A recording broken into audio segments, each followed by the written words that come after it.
Hey guys, welcome back to the channel. This is story about what if Naruto wears Haku's mask part 1. Before I start, please do support for more amazing content and comments for part 2. Do consider to subscribe my channel and share my video to your friends and check out the description as well. Let's start the video. A young woman wearing a pink kimono and carrying a basket was walking through the forests of Nami no Kuni while humming to herself. She had long black hair that went to her waist, skin as white as snow and chocolate brown eyes that could warm the coldest heart. Ironic, given what her clan was famous for. For this woman was none other than Yuki Haku, last surviving member of the famed Yuki clan of Kirigakure no Sato and accomplice of the infamous and fearsome Kirigakure no Kijin Momochi Zabuza. Though Zabuza-sama is about as fearsome as a wet noodle right now, Haku frowned at the thought. Zabuza had been injured during his battle with the Konoha shinobi, Hatake Kakashi. Haku unconsciously tightened her grip on her basket. Oh, Haku knew who he was. Zabuza-sama had drilled into her head the who's who of shinobi from the Big Five, as well as a couple of nicknames that they were to avoid at all costs. Haku mentally ran over Kakashi's bingo book information. Hatake Kakashi aka Sharingan no Kakashi and the Kopi Ninja. Member of Konoha's shinobi forces, Jonin rank. Rumored to have copied over 1,000 jutsu. Son of Konoha's Shiroi Kiba, Hatake Sakumo, and student of the Yandame Hokage, Namikaze Minato. Skilled in all 3 disciplines but with a specialization in ninjutsu. A rank threat, proceed with caution. If it had just been Kakashi, Haku bit her lip, then Zabuza-sama and I could have taken him. But the bingo book made no mention of him having a squad of genin. Hatake Kakashi's squad of genin consisted of a girl with long bubblegum pink hair wearing a red cheongsam dress, a boy with raven hair styled like the back end of a duck, wearing a high-collared blue shirt with white shorts, and a boy with spiky bright blonde hair wearing an obnoxiously orange jumpsuit. Kakashi himself sported spiky gray hair and was wearing a green flak jacket with a long-sleeved black shirt and black pants. From Haku's vantage point up in the trees, those 3 seemed like your typical wet-behind-theirs genin who would have folded the second their sensei was captured. And when Zabuza-sama had trapped Kakashi with his Suiro no Jutsu, water prison technique, that's what she thought was going to happen. But those genin, specifically the 2 boys, and especially the blonde one, surprised her. The blonde had charged at Zabuza-sama's Mizu Bunshin, water clone, and had received a foot to his guts for his efforts. He was kicked so hard that his height was unraveled from his head and separated from its owner, landing on the ground where the water clone stepped on it. Haku thought that surely the blonde would have seen how outmatched he was and run, and for a moment it looked like he would. But then he charged the clone again, and the same result occurred. What was that saying about insanity? Yet he got up again, somehow recovering his height from underneath the clone's foot. He's determined, I'll give him that much, Haku thought as she watched the blonde struggle to his feet and tie his height back around his forehead. But Zabuza-sama only has so much patience. If the blonde charges again, Zabuza-sama will kill him. The blonde charged a 3rd time, but this time it was different. He had summoned clones, but not just any type of clones, solid clones. Kage Bunshin no Jutsu, shadow clone technique? How does a genin have the chakra to use Kage Bunshin? And so many too? Haku watched with wide eyes as the blonde and a dozen shadow clones charged Zabuza-sama's water clone with kunai drawn. They all pounced upon the water clone, seeking to skewer it. Yet even with only a 10th of the original strength, the water clone dispelled the shadow clones with a single swing of its Kubikiri Bocho and sent the original flying backwards. Even with more of him the result was still the same. Haku relaxed slightly on her perch. The blonde had surprised her with his knowledge of Kage Bunshin, but even then his efforts were for naught. She didn't imagine that the blonde had any more tricks up his sleeve. A thought that she and, unknown to her at the time, many others in the future would have about the blonde, only for all of them to be proven wrong. Haku watched the real blonde rummage through his backpack as he was being launched backwards. He found what he was looking for and tossed it to his raven-haired teammate. It was a collapsed windmill shuriken. The raven-haired boy unfolded the shuriken, leapt into the air and threw it towards the water clone. A windmill shuriken? How do they expect to use that to defeat the clone? Haku was confused until she watched the shuriken curve around the clone and towards the boy's true target, the real Zabuza that was standing on the lake and maintaining his water prison around Kakashi. Clever, she complimented the genin. Go for the caster, and you disrupt the technique. However, Haku grinned behind her oinen mask as she watched Zabuza catch the shuriken in his free hand. Zabuza-sama wasn't one of the Kiri no Shinobigatana Shishinin Shu for nothing. It will take more than that to defeat him. And even when a second windmill shuriken appeared from the shadow of the first one, the second shuriken going for Zabuza's legs, Haku was not worried. She was confident that her Zabuza-sama would prevail. Her confidence was confirmed as she watched Zabuza-sama hop over the second shuriken, all the while maintaining his control over his water prison technique. A good plan and a valiant effort, but there's a reason Zabuza-sama is in the bingo book and these genin are not. Haku felt a surge of pride in her master at that moment, as she watched the, surprisingly, skilled genin's last, desperate attempt shoot underneath and behind Zabuza. A surge of pride which was quickly replaced by shock when that second shuriken exploded in a puff of white smoke to reveal the blonde genin with a kunai in his hand. A kunai he proceeded to throw at Zabuza's head. How? Haku watched, dumbfounded, as the kunai raced towards Zabuza's head, her mind trying to explain what she just saw. Kawarimi no Jutsu, replacement technique? No, he was too far away and the shuriken was moving too fast. Haku absently noted that Zabuza had chosen to release Kakashi rather than have a kunai buried in his forehead, though Zabuza did suffer a cut to his cheek as he dodged the kunai. How did he do it? Haku mulled over the possibilities as she leapt to a tree closer to the shoreline, making sure she kept a close eye on Zabuza's fight with Kakashi, a fight Zabuza was losing. He was too far to replace himself, and as far as I know there is no bloodline that allows you to teleport. Haku focused on the blonde boy who was treading water as both Jonin cast the Suryudan no Jutsu, water dragon missile technique, using their chakra to shape the lake water into towering, snake-like dragons which they launched at one another. Since the boy is treading water, it's safe to assume that he doesn't know water walking, which rules out the chakra control needed for summoning. Haku narrowed her eyes. The answer was on the tip of her tongue, but it was absurd. As absurd as Zabuza-sama, a former Kiri-nin, struggling against Kakashi, a Konoha-nin, in a duel of water techniques. And yet, as the two dragons crashed and exploded into a shower of water, a sign that both men were equally skilled, there was only one answer. The only other technique that generates white smoke is when a person dispels a Henji no Jutsu, transformation technique. But to hinge yourself and allow your teammate to throw you at an enemy is simply. Haku's eyes widened as she muttered, in saying, "This boy, a genin, let his teammate throw him at Zabuza-sama." Haku looked upon the blonde boy in awe, and a slight amount of admiration.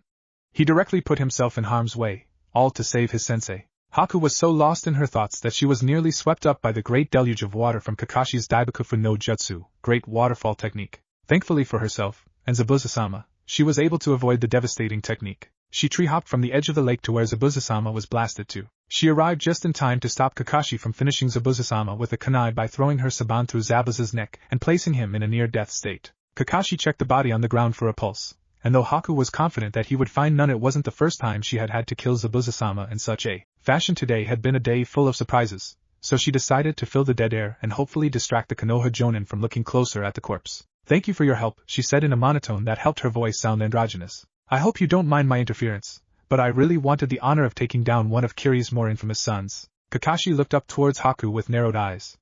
"Your mask, correct me if I'm wrong, but that's an Oinin mask from Kirigakure. You were hunting Zabuza?" Haku nodded. "Yes.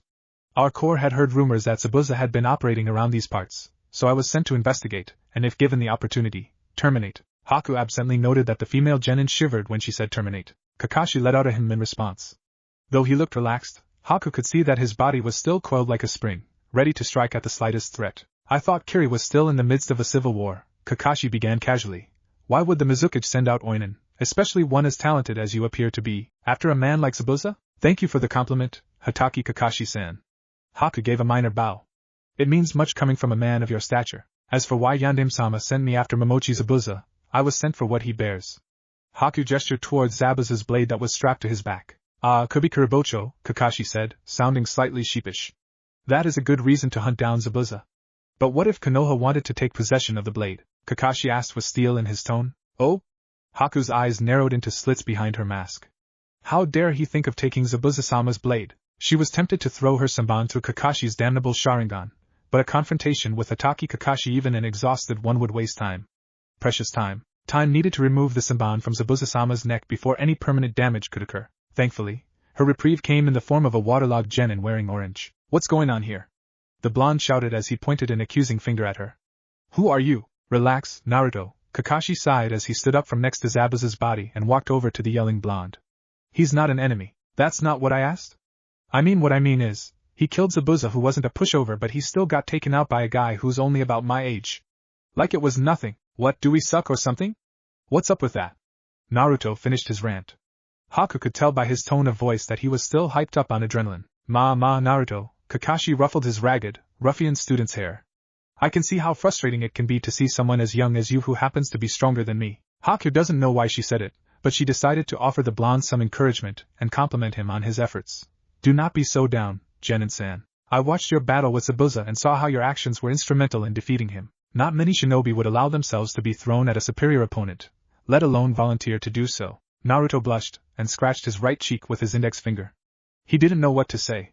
It was rare when someone complimented him. Hell, he could count on both hands with digits to spare how many people gave him a genuine compliment. Still, Hokage-jiji had taught him to always thank people for saying nice things. Well, I had to do something to save Kakashi-sensei, and that was the best thing I could come up with."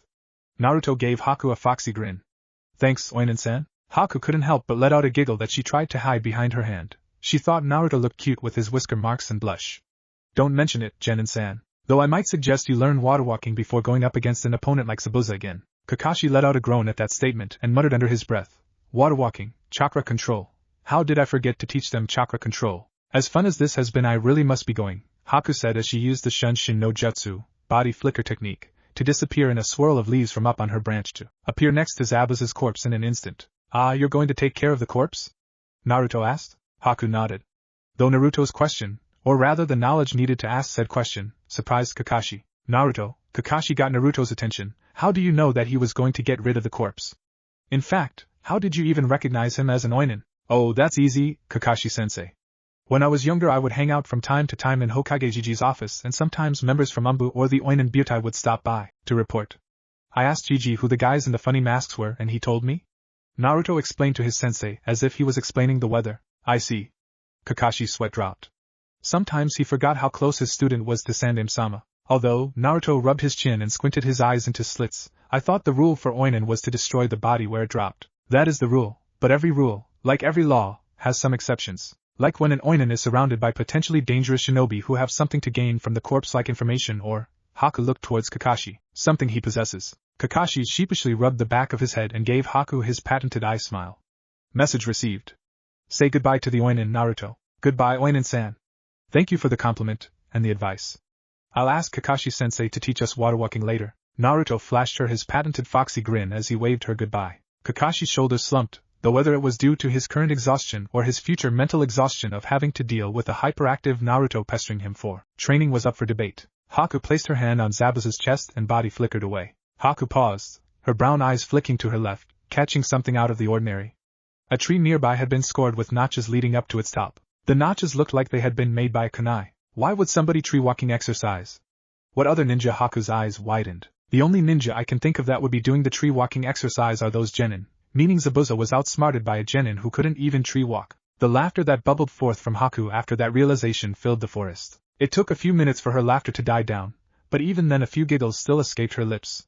She took a deep breath, to calm herself, then refocused on the tree. Whoever was using this tree has made tremendous progress for only a few days, she thought as she ran her fingers over its rough bark. I wonder, was it Naruto or his raven-haired teammate that did this? Though I know which one Zabuza-sama would prefer it to be. Haku released a sigh at her last thought, because it reminded her of the conversation that she had with Zabuza-sama shortly after departing from the Konoha shinobi. She had carried her Zabuza-sama's body about 2 miles away to a clearing where she took Kubikura Bocho from his back and stabbed it into the dirt. She then laid out his body flat on its back on the ground. Haku knelt down next to Zabuza and traced her fingers across the 2 samban in his neck. First, she murmured, taking out a scroll from within her kimono sash and rolling it open on the ground, I'll cut off his bandages. Haku picked up a pair of scissors from the scroll and brought them towards Zabuza's neck bandages, only for Zabuza's hand to shoot forward and clamp down on Haku's hand. No need, Haku. I'll do it myself. Zabuza groaned as he sat up and yanked one of the samban from his neck with a wet spurt. Be careful, Zabuza-sama, Haku warned. If you remove those in any other way you really will kill yourself. You're a sadist, Haku, Zabuza rasped, as he removed the other samban. Always the neck with you. I pity your future boyfriend. Zabuza-sama. Haku whined as she waved her arms up and down. Don't tease me, you're gonna need one if you want to revive your clan. Zabuza chuckled as he laid back on the ground, letting out a groan dripping with exhaustion as he did so. He looked up at Haku. Take off your mask, Haku. The thing makes you look ghoulish. This ghoulish mask, Haku teased as she took off the mask, revealing her soft face and chocolate brown eyes, has helped save your life on numerous occasions. Zabuza rolled his eyes, deciding to let the comment go. What happened after you skewered me, Zabuza-sama? Haku pouted at his phrasing. Skewer was such a violent word. I spoke with Ataki, and? Zabuza raised his non-existent eyebrow. He asked why I was here when Kiri is still in the midst of its civil war, and I told him that I was ordered by Yagura to see if I could recover your blade. Zabuza grunted. Good answer. Probably even true to some extent. Though I don't imagine that a man like Sharingan no Kakashi would let a comment like that go. Haku shook her head, causing the 2 bangs that framed her face to tickle her cheeks. He did not. He asked, what if Konoha wanted to take possession of the blade? Zabuza scowled, as his right arm unconsciously drifted towards his sword. Your response? I didn't have a chance to, Haku told Zabuza. We were interrupted by the blonde genin, Naruto I think his name was. He came storming up and started pointing and yelling at me for coming in at the last second. I believe that he was still coming down from the adrenaline. That gaki, I can't believe he tricked me. Zabuza sneered, his version of a pout. He used the hinge to turn himself into a windmill shuriken, and had his teammate throw him at me. Zabuza finished, sounding incredulous. He turned to the side and muttered, still, the plan took guts. I'll give the kid that much. Uzumaki Naruto, I thought Uzumakis all had red hair. What was that, Zabuza-sama? Haku asked as she finished rolling up her scroll and placing it back in her sash. Zabuza turned back to Haku. It's nothing, what else happened? After Naruto-san interrupted me, Kakashi went to console his student, and I gave Naruto a compliment for his efforts against you. Haku giggled as she recalled the boy's blush after her compliment. The boy must not be used to receiving praise. She wondered, are those whiskers real? Ugh, sadist Haku, the wound's still fresh. Zabuza covered his eyes with his forearm. How will my pride ever recover? There, Haku patted Zabuza's shoulder. I'm sure you'll get another chance for payback once you recover. Speaking of, Zabuza removed his forearm from his eyes. How long is it going to take me to recover? 2 weeks, barring any complications. Zabuza frowned behind his bandages. 2 weeks? Any way to speed up my recovery? Haku's lips quirked. I recall seeing a couple of nice healing herbs in one of the nearby forests. They'll help speed up your recovery by a few days. Although, Haku narrowed her eyes at Zabuza like a mother who knew that their child was going to misbehave. If I get those herbs, then you can't do anything strenuous for the rest of your convalescence. Otherwise their healing properties will become poisonous. Zabuza closed his eyes and mulled it over. If we wait too long, the chances of a real Kirioinen showing up for my sword increases. Or heavens forbid, another one of the 7 showing up. I'd rather hand it over to Konoha Shinobi than have it in Yugura's slimy hands. Though I don't trust the midget, Gato, as far as I can throw him. I've seen the way he leers at Haku. And who knows if he'll try anything when I'm recovering. Can I risk that? Zabuza turned to Haku. I'll make my decision when we return back to base. Anything else worth mentioning from your conversation with Hataki and the Gaki? Haku tapped her chin with her index finger, thinking. The Gaki, Naruto, he did make reference to spending time around the Hokage when he was younger. Haku laughed as she recalled what he called the Hokage, Sarutobi Hiruzen, the current Kami no Shinobi. He referred to him as Hokage Gigi. Zabuza narrowed his eyes at that bit of information. Interesting. The boy could prove useful if he's that close to the Hokage. Zabuza was piecing together a plan in his head. If the boy is close to the Hokage, then he could be a valuable hostage. Or maybe. Haku, how old did you think the Gaki was? Around 13, Haku answered, sounding confused by the question. About 2 years younger than you then? Yes, Haku narrowed her eyes. She didn't know why he was asking, but she had a feeling she wouldn't like where this conversation was going. And what did you think of him? Zabuza asked, trying to sound casual. At first glance? Not much. Though he did surprise me when he used Kage Bunshin, shadow clones, and his plan to save Kakashi was as brave as it was insane. Yes. Zabuza nodded in agreement. He shows great potential. And what did you think of him physically? He was a bit on the short side. Haku really didn't like where this conversation was going. Zabuza scoffed. I'm sure he'll grow a bit. He just started puberty.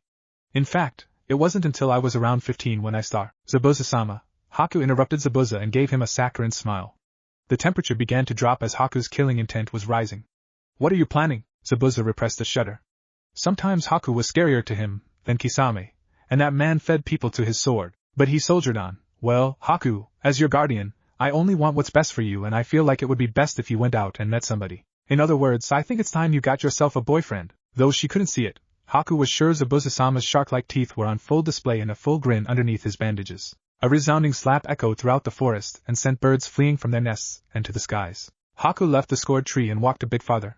The clearing with the medicinal herbs was just a couple of minutes away from there. The herbs would speed up Zabuza's recovery by converting his chakra to medical chakra, ensuring that his wounds would heal at a rapid pace. However, medical chakra requires the greatest of control, like a surgeon performing open-heart surgery.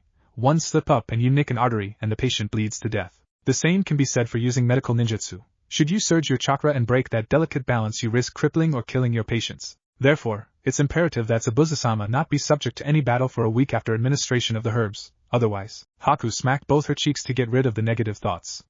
Zabuza-sama will be fine. He'll recover before Gato's deadline.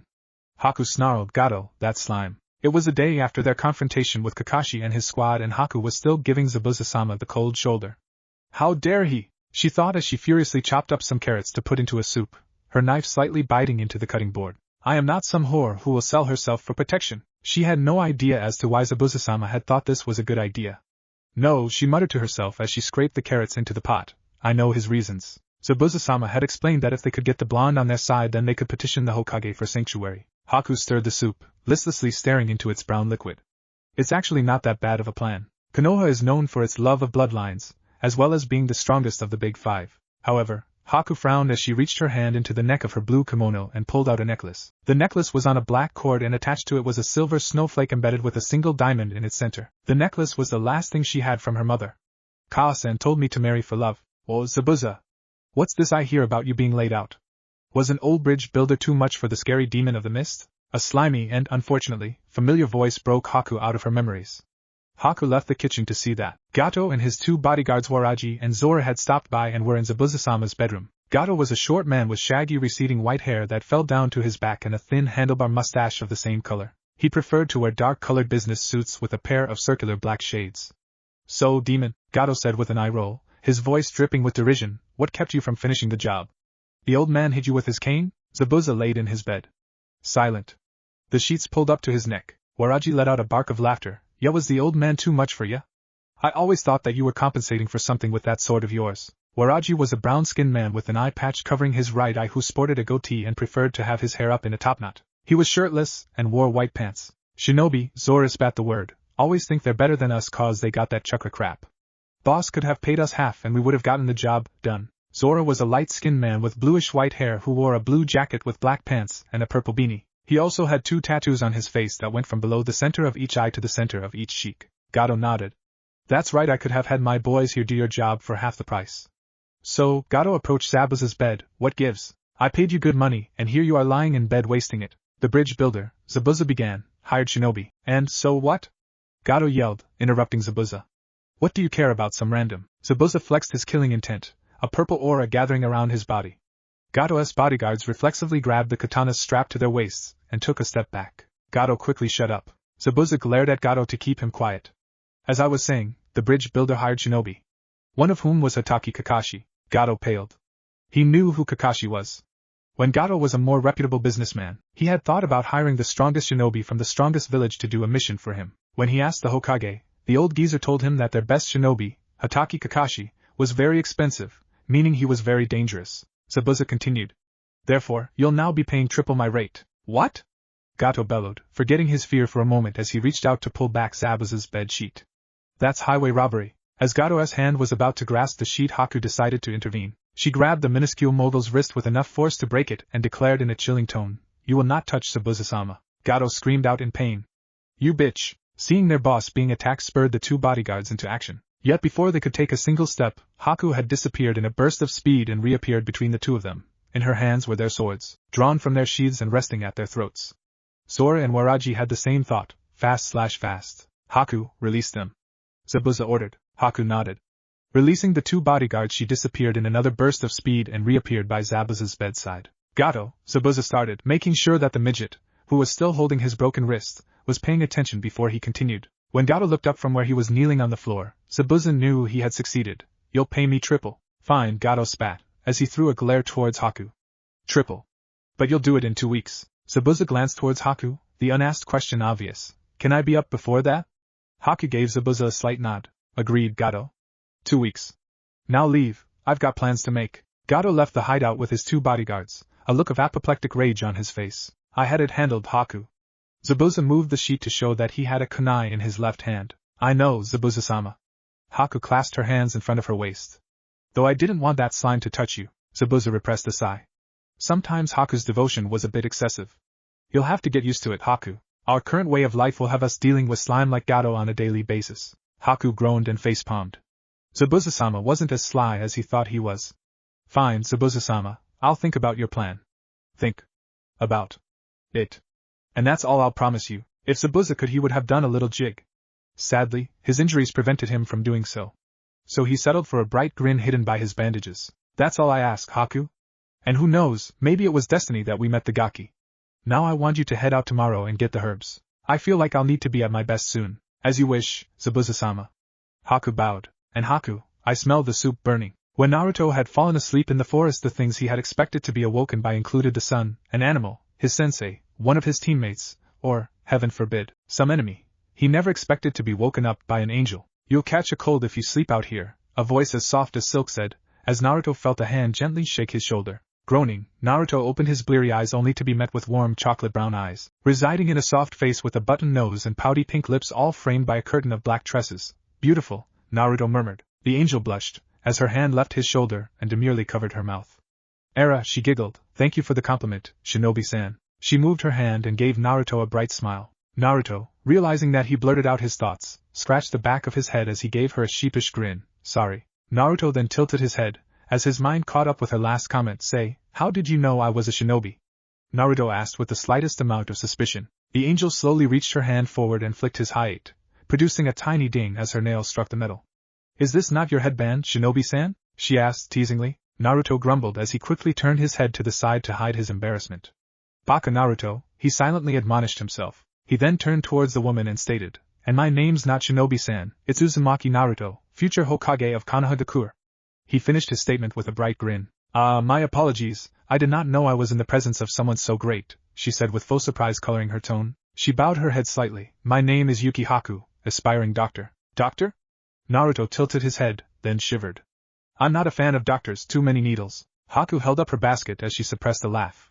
Then I hope you like me. I prefer to use herbs in my treatments. Herbs? Naruto trailed off, reminded of something. His blue eyes widened in realization.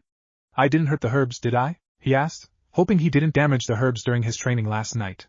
The last time he had done so, Ino had found out and made her displeasure known. On a dirt road somewhere in the countryside of Hino-kuni, a kunoichi with platinum blonde hair and pupilless teal eyes sneezed. It wouldn't have been so bad if she wasn't eating at an onigiri at the moment, and subsequently sprayed bits of half-chewed rice and snot over her new top. Her scream of rage could be heard for miles around. Haku shook her head. No, Uzumaki-san, you didn't hurt the herbs. In fact, Haku made a show of looking around. They appeared to be the only undamaged things in this clearing. Naruto let out a nervous chuckle as he scratched his cheek. Sorry, I guess I might have gone a little overboard with training. Haku made a sound in agreement. She then looked into Naruto's eyes. He has beautiful blue eyes, she thought absently, and asked, why are you out here training, Uzumaki-san? You can just call me Naruto. Haku-san. Naruto waved his hand as if brushing away the formalities. As for why I'm training, I want to get stronger. Stronger? But you look so strong and manly already. Haku gushed. Nope. I need to be stronger, a lot stronger than I am. Naruto exclaimed, excitedly. Haku's tone softened as she asked, but why? Why do you seek strength, Naruto-san? Naruto paused, thinking of his answer.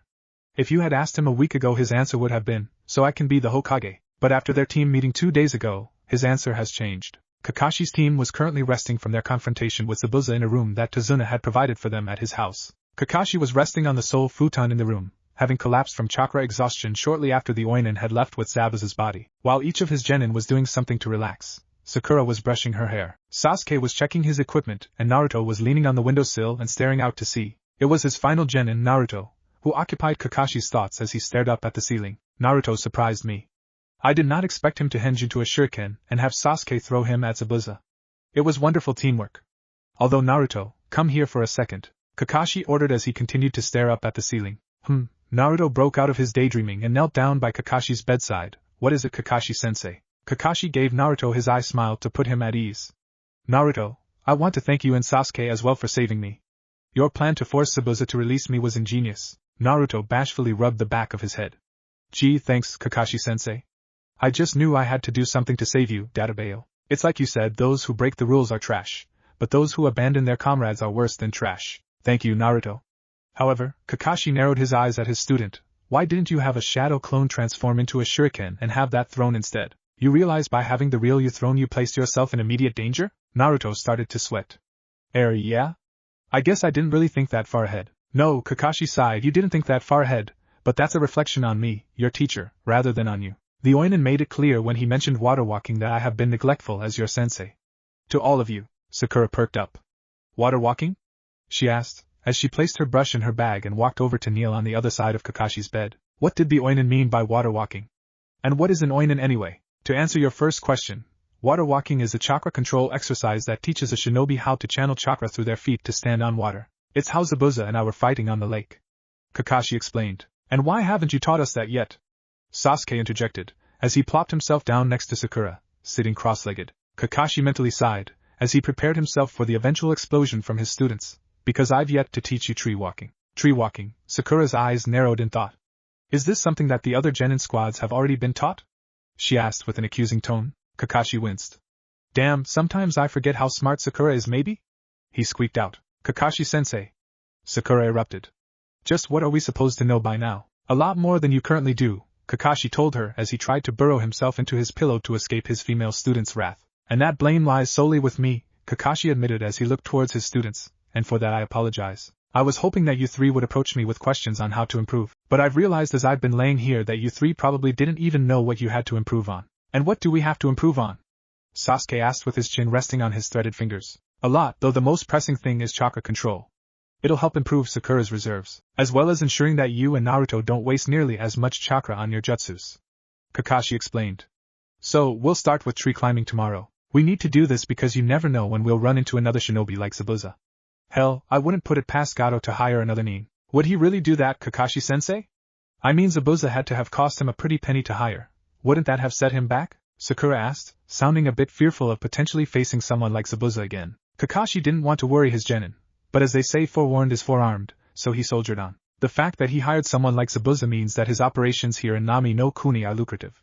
Very lucrative. Meaning, he's very likely to hire another shinobi of Zabuza's caliber to protect those operations. Sakura paled, Naruto gulped, and Sasuke clenched his fists so hard his knuckles popped. We were lucky, Kakashi continued. If Zabuza had had an accomplice, who knows what would have happened. The irony of this statement would not be lost on Kakashi in the near future. Naruto, Sakura, Sasuke, Kakashi addressed them, making sure to look each genin in the eye as he said their names. I promised you that I would never let my comrades die, and I meant it then and I mean it now. However, I can't guarantee that I'll always be there to protect you or, Kakashi gave a self-deprecating chuckle, that you might not have to save me. That's why we need to get stronger. All of us. So that we can protect each other. You bet, Kakashi-sensei. Naruto grinned. Let's get stronger together. Sakura cheered, while internally she was thinking, Cha, I'll be stronger than you yet, Inobuta. Then Sasuke-kun will be all mine. HNN, Sasuke smirked. Alright, Kakashi said, we'll start tree walking tomorrow? Any questions? Wait, you never answered my question about what an oinen was?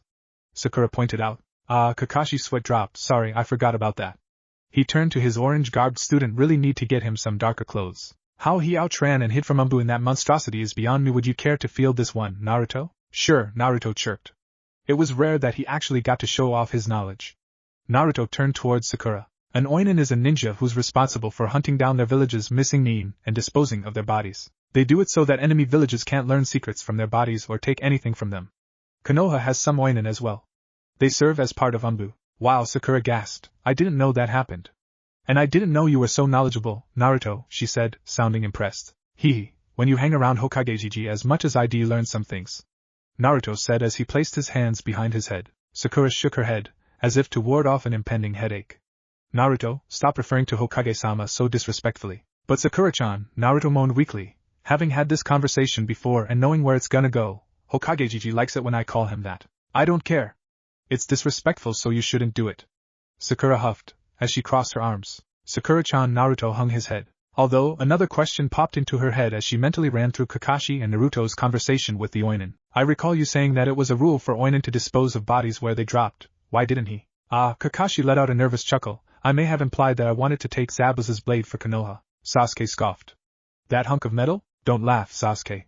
That hunk of metal is worth enough to buy you a small town. Kakashi laughed as he saw Sakura and Naruto bolt upright. Really? They yelled simultaneously. Kakashi nodded. Yes, really.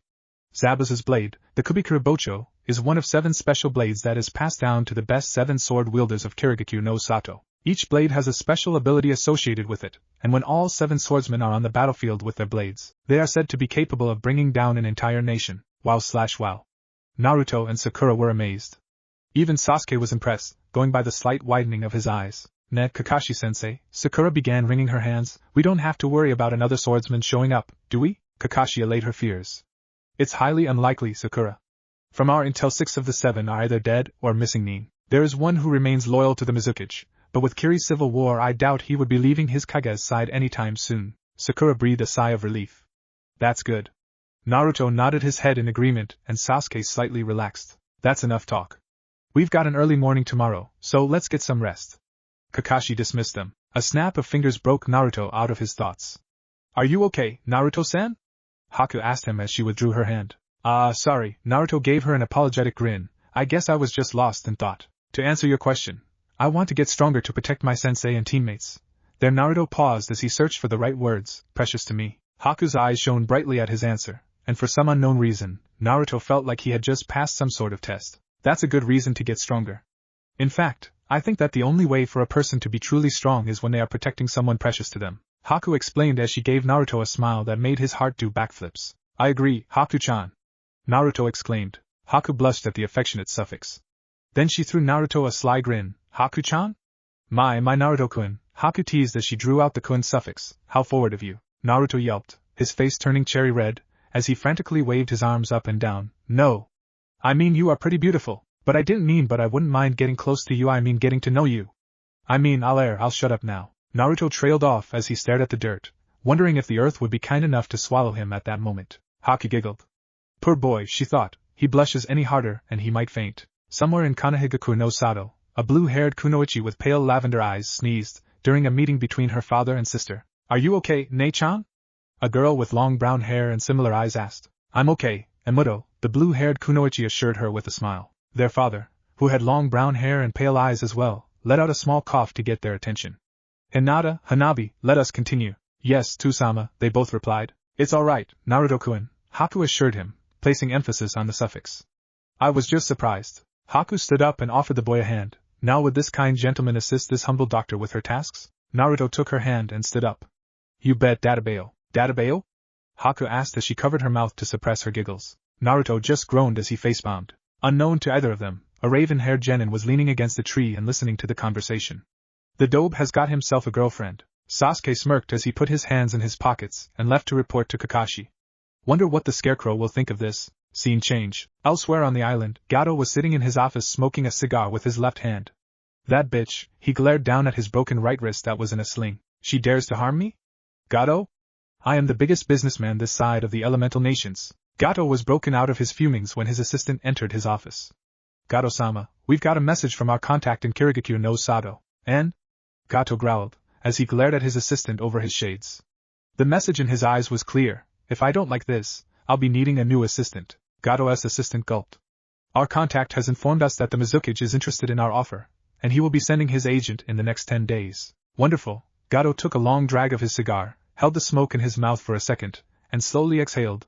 That's the best news I've gotten all day. Gato tapped his cigar into his crystal ashtray. You're dismissed. Gato's assistant scurried out of the room. Gato swiveled in his chair and looked out his window and towards the warehouse floor. He watched for a while as his men were busy packaging his product, the sight never failing to bring a grin to his face. Soon, I'll be expanding into Mizu no Kuni. Gato looked at his broken wrist and chuckled, and the bitch will get what's coming to her. Who says you can't mix business with pleasure? Scene change. Haku was humming a pleasant tune, as she entered their hideout, lightly swinging her basket full of herbs that Naruto had helped her pick. The basket was filled to bursting. Haku let out a chuckle, remembering Naruto's eagerness to help her with her task. So eager was he that she had to stop him from picking the clearing clean. He apologized and gave her his signature grin that stretched out his whisker marks and narrowed his eyes into slits, making him look like a smiling fox. Someone sounds happy. Did something good happen? Zabuza asked, breaking Haku out of her thoughts. Oh, I was just thinking about my time spent with Naruto-kun, Haku responded, not noticing her slip up as she placed her basket on the kitchen counter and grabbed her apron. I might as well get lunch started before I start grinding herbs, she thought. Naruto-kun?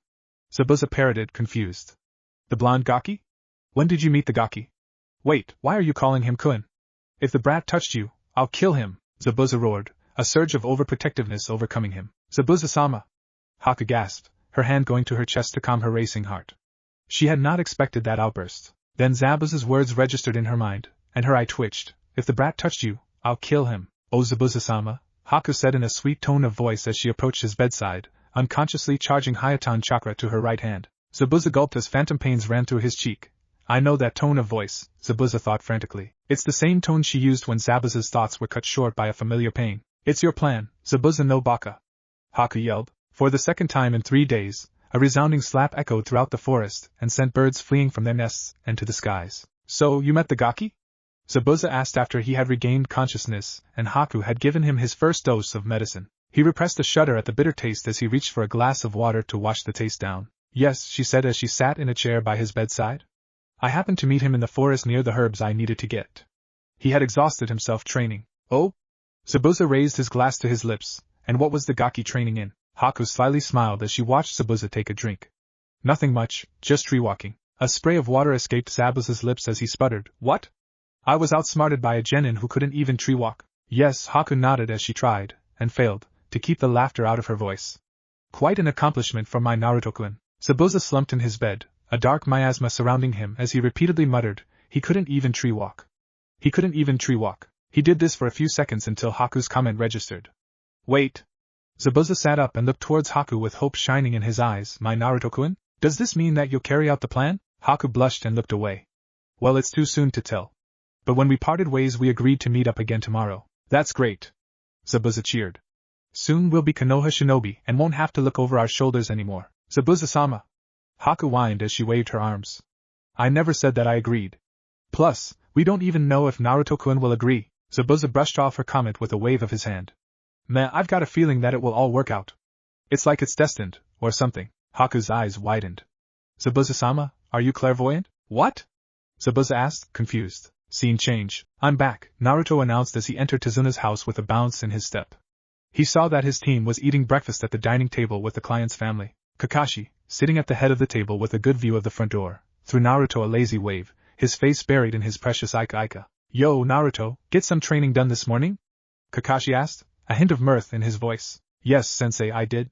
I took your advice and used my Kagebunshin, shadow clones, to help speed up my training, Naruto replied as he pulled out a chair and sat down next to Tsunami. Tsunami, Tezuna's daughter, was a woman with long blue hair wearing a short-sleeved pink shirt and a long blue skirt. She stood up. Let me get you breakfast, Naruto-kun. Tsunami gave Naruto a motherly smile before she went to the kitchen to get him a plate. Sakura giggled. Yeah, Naruto, how was training this morning?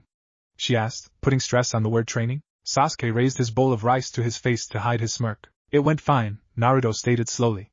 For some reason his prankster senses were tingling, and not in a good way. The last time he felt like this was when Enko-chan had gotten him back for messing with her dango.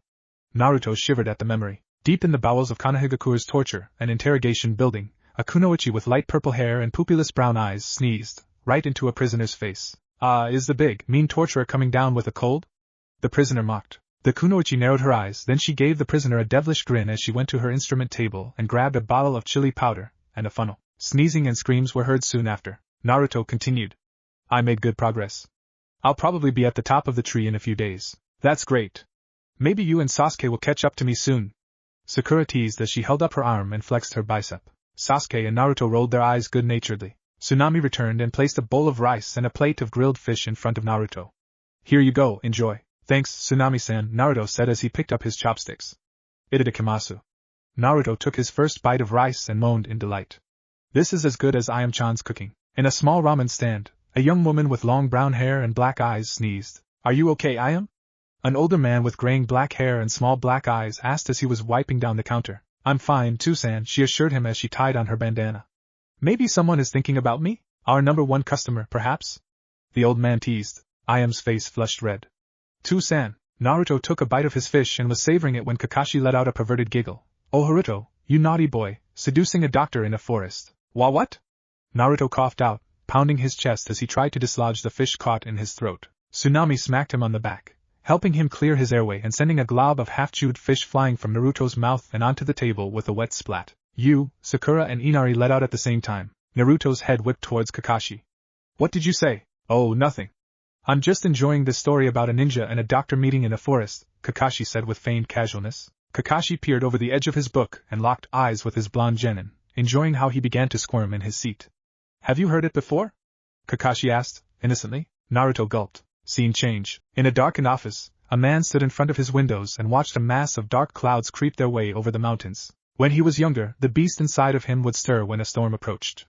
But for the last few years, ever since the purges had started, the beast had been silent. Chillingly silent. If someone were to take a close look at the man's pink eyes at that moment, they would see his eyes flash red with tri-bladed shuriken for pupils overtaking his usual eye color. Mizukage-sama, a shinobi, entered the office, knelt down in front of a desk and addressed the man. Yes? The Mizukage asked, as he continued to watch the coming storm, his eyes returning to their pupilless pink. We've made contact with the businessman. He agrees to your terms. The shinobi reported. A slight smile crept its way onto the Mizukage's face as thunder rumbled in the distance. Excellent, you are dismissed. Yes, sir. The shinobi left the office in the swirl of a shushin body flicker. 10 days. The Mizukage stated to the darkened room. You have 10 days to recover Kubikura Bocho. Do not disappoint me. There was no response. In fact, the only sound in the room was the spattering of rain hitting the windows. Then lightning cracked like a whip, and in a flash of blue the room was illuminated, revealing a tall man with shaggy blonde hair wearing a white umbu mask with green triangle painted on its lower half, slits for eye holes and Kirigaku's symbol etched onto the forehead. When the light faded, the sound of spattering rain was drowned out by laughter tinged with madness. Haku stood in the clearing where she had met Naruto yesterday, a picnic basket by her feet, as she looked up into the canopy and admired how the sunlight filtered through the leaves, waiting for Naruto to arrive for their date. Though either of them had called it a date, she certainly wouldn't mind if Naruto thought of it as such. That's why she decided to put on some makeup this morning. A little lip gloss to draw attention to her lips, as well as some light eyeshadow and some mascara to make her eyes pop. Her makeup was subtle, just as her one-time sensei had taught her. Subtlety is the key when it comes to applying makeup, his aim told her, as she applied some eyeshadow around Haku's eyes. Zabuza had cashed in a favor from his aim, a missing nin from Amigakure, to teach his charge about the more feminine aspects of life. His aim placed the eyeshadow down on the table, grabbed the lip gloss and continued her lesson. Just like the shinobi arts. If your enemy does not expect it, how can they prepare for it? Though most shinobi, his aim snorted as she rolled her eyes, prefer to learn jutsu that can level battlefields, forgetting that we kunoichi have killed our fair share with only a smile and a blade from our obi. His aim finished applying the makeup, walked around Haku's chair, stood behind her and rested her head on Haku's shoulder as they both gazed into the mirror. It's why women are considered one of the 3 vices for shinobi, we know subtly. But Zabuza-sama is a master of silent killing. That's subtle. Haku protested with a pout. His aim buzzed Haku's cheek. I know, sweetie, and that's why I accepted helping him. Now let's see about getting you a new kimono, on Zabukun's Rio of course. A slight rustle in the trees off to Haku's left drew her attention. A squirrel had appeared on a branch, observing her. At first, she thought nothing of it. Be a ninja long enough and animals stopping to see what you're doing becomes commonplace. They'll watch for a few seconds, and when they see that you're not a threat they'll leave and continue doing whatever it is animals do. Hunt, forage, mate. The only animals that don't immediately leave are predators defending their territory, and a squirrel certainly didn't qualify as a predator. Unless you were a nut, that is. Haku held the squirrel's gaze, her chocolate brown eyes boring into its beady black ones. The squirrel didn't react at first, but as the seconds passed by, and as Haku continued to stare at it, unblinkingly, the squirrel started to fidget. After a few more seconds the squirrel gave Haku what she swore was a nervous grin as it placed its paw on the back of its head and scratched it. Haku's eyes widened, as the name, Naruto-kun, left her lips. The squirrel let out a startled squeak as it dashed from its branch, scrambled up the tree trunk and disappeared into the foliage. You called Haku-chan? A familiar voice asked from behind her. Haku spun around, her hand going towards her obi, when she saw a spiky mop of bright blonde hair and blue eyes that were shining with amusement. Naruto-kun! She gasped, clutching her chest, her heart and mind racing. Just how skilled is he with the Henji no Jutsu, transformation technique? Or stealth for that matter? She wondered as she got her breathing under control. Are you okay, Haku-chan? Naruto asked, sounding worried. He hoped he didn't startle her too badly. The last thing he wanted was to make Haku dislike him. Naruto watched nervously, as she took a deep breath and then flashed him a smile. But the smile didn't put him at ease. In fact, it did quite the opposite. Haku's smile was one that made her eyes smolder and set a fire in Naruto's belly. Naruto stood stock still, entranced, as Haku approached him, a slight sway to her hips. He didn't even register how close she was until she had cupped his face with her cool hands, her thumbs lightly rubbing his whisker marks. Naruto-kun, Haku cooed, her breath ghosting over his face, smelling of mint. You're not gonna sneak up on me again, are you? It took a few seconds for Naruto's mind to process the sounds coming from her mouth, and a few seconds more to translate them into words. Then his mind had to formulate a response, which was rather difficult given her current ministrations. But with a sage-worthy effort he was finally able to stutter out. I'll try not to, Haku-chan. Haku faked a pout as she continued to rub his whisker marks. She was surprised to find that they were actual whiskers, and they were rather soft to the touch. I suppose that's the best I can expect, from a ninja. Haku sighed as she released Naruto, suppressing a giggle as she watched Naruto lean forward to maintain their connection. Haku then took in Naruto's appearance, and noted a glaring omission. Naruto-kun, where's your jumpsuit? Naruto looked down at his new attire, a navy button-up shirt, a pair of black pants and his blue sandals. He also wasn't wearing his headband, which wouldn't be so bad if it wasn't the thing he used to keep his unruly bangs out of his eyes. That's a funny story. So, Naruto-kun, what have we learned about lying to your sensei? Kakashi asked as he leaned against a tree, reading his smut, and basking in the punishment his genin was undergoing. It was a punishment Kakashi was familiar with, having undergone it himself with Obito under Minato-sensei. In fact, one could call it a tradition, for Minato had experienced it under Jiraiya, while Jiraiya had experienced it under the Sandame, and the Sandame had experienced it under the Shodame. The punishment was simple. So simple in fact it could be broken down into 2 steps. Step 1, take a coil of handy-dandy rope, Loop said rope around your genin's wrists and fingers so they can't form hand seals, then tie the rest of the rope to a branch high above your genin, making sure that they can still place their feet flatly on the trunk of the tree, then hoist them up like a piñata. Don't forget to leave enough room so that their toes are barely brushing the ground. Then, with your genin adequately strung up, you tell them that their punishment ends when they tree walk up to the branch. Simple enough. Then comes step 2. And step 2 varies depending on the sensei. The Shodaime, being a Mokuton user, would release, preferred to use wooden spikes for step 2. The Sandaime believed nothing lit a fire under a Disuruli genin like a fire jutsu, while Minato sensei thought kunai was a great way to get the point across. Kakashi, well, he took a page out of Jiraiya's playbook and enlisted some help from his summons. Call off your dog, sensei. Naruto yelled as he ran up the tree to get away from the biting jaws of Kakashi's Niken. He made it halfway to the branch when his concentration slipped and he fell towards the bottom of the tree, and to the dog below. That's a shame. Kakashi turned the page of his book. You were halfway there too, Yoch. Naruto let out when he felt the small pug dog, Pakin, bite into his ankle and tear a strip of his pants off. Hey! These are my only pair of pants. Pakin spat out the fabric. And I'm doing the world a favor by getting rid of such an obnoxious eyesore, brat. Eyesore? Orange is awesome, Databeo. Naruto yelled as he flailed about, trying to kick the tiny dog, who nimbly avoided his strikes. Plus, what would you know, you ugly pug? Ugly? Pakin's left eye twitched. I'll show you ugly. Bull. Pakin barked towards the largest of Kakashi's Niken, a bulldog, who was laying down in the shade on the sidelines. Get in here. Naruto paled as he saw the large dog that was twice his size approach, drool dripping from his jaws. Oh no. Oh no. Naruto's feet were slipping and scrambling at the trunk, trying to stick to it with chakra, but to no avail as the beast drew closer. Naruto could feel its fetid breath on his backside. A loud crunch was heard, followed by a scream of pain that rocked the whole forest. Soon after, Naruto completed his punishment, and had mastered tree walking in the process. All it cost him was his pride, and the seat of his pants. Haku had tears streaming down her face as she was doubled over, laughing.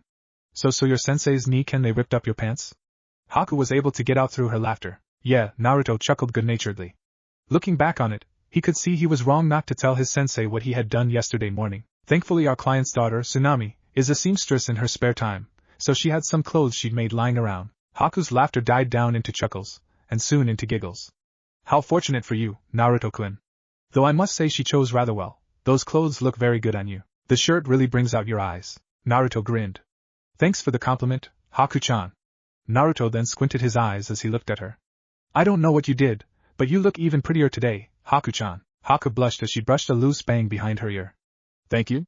She then lifted the picnic basket. Are you ready to eat now? Naruto's growling stomach answered the question for him. Haku laughed, and Naruto soon joined her. A breeze passed through the clearing carrying the pair's laughter and tousling the hair of a shadow clone of a certain Konoha Jonin, who was hiding up on a branch, notepad in hand, furiously scribbling notes.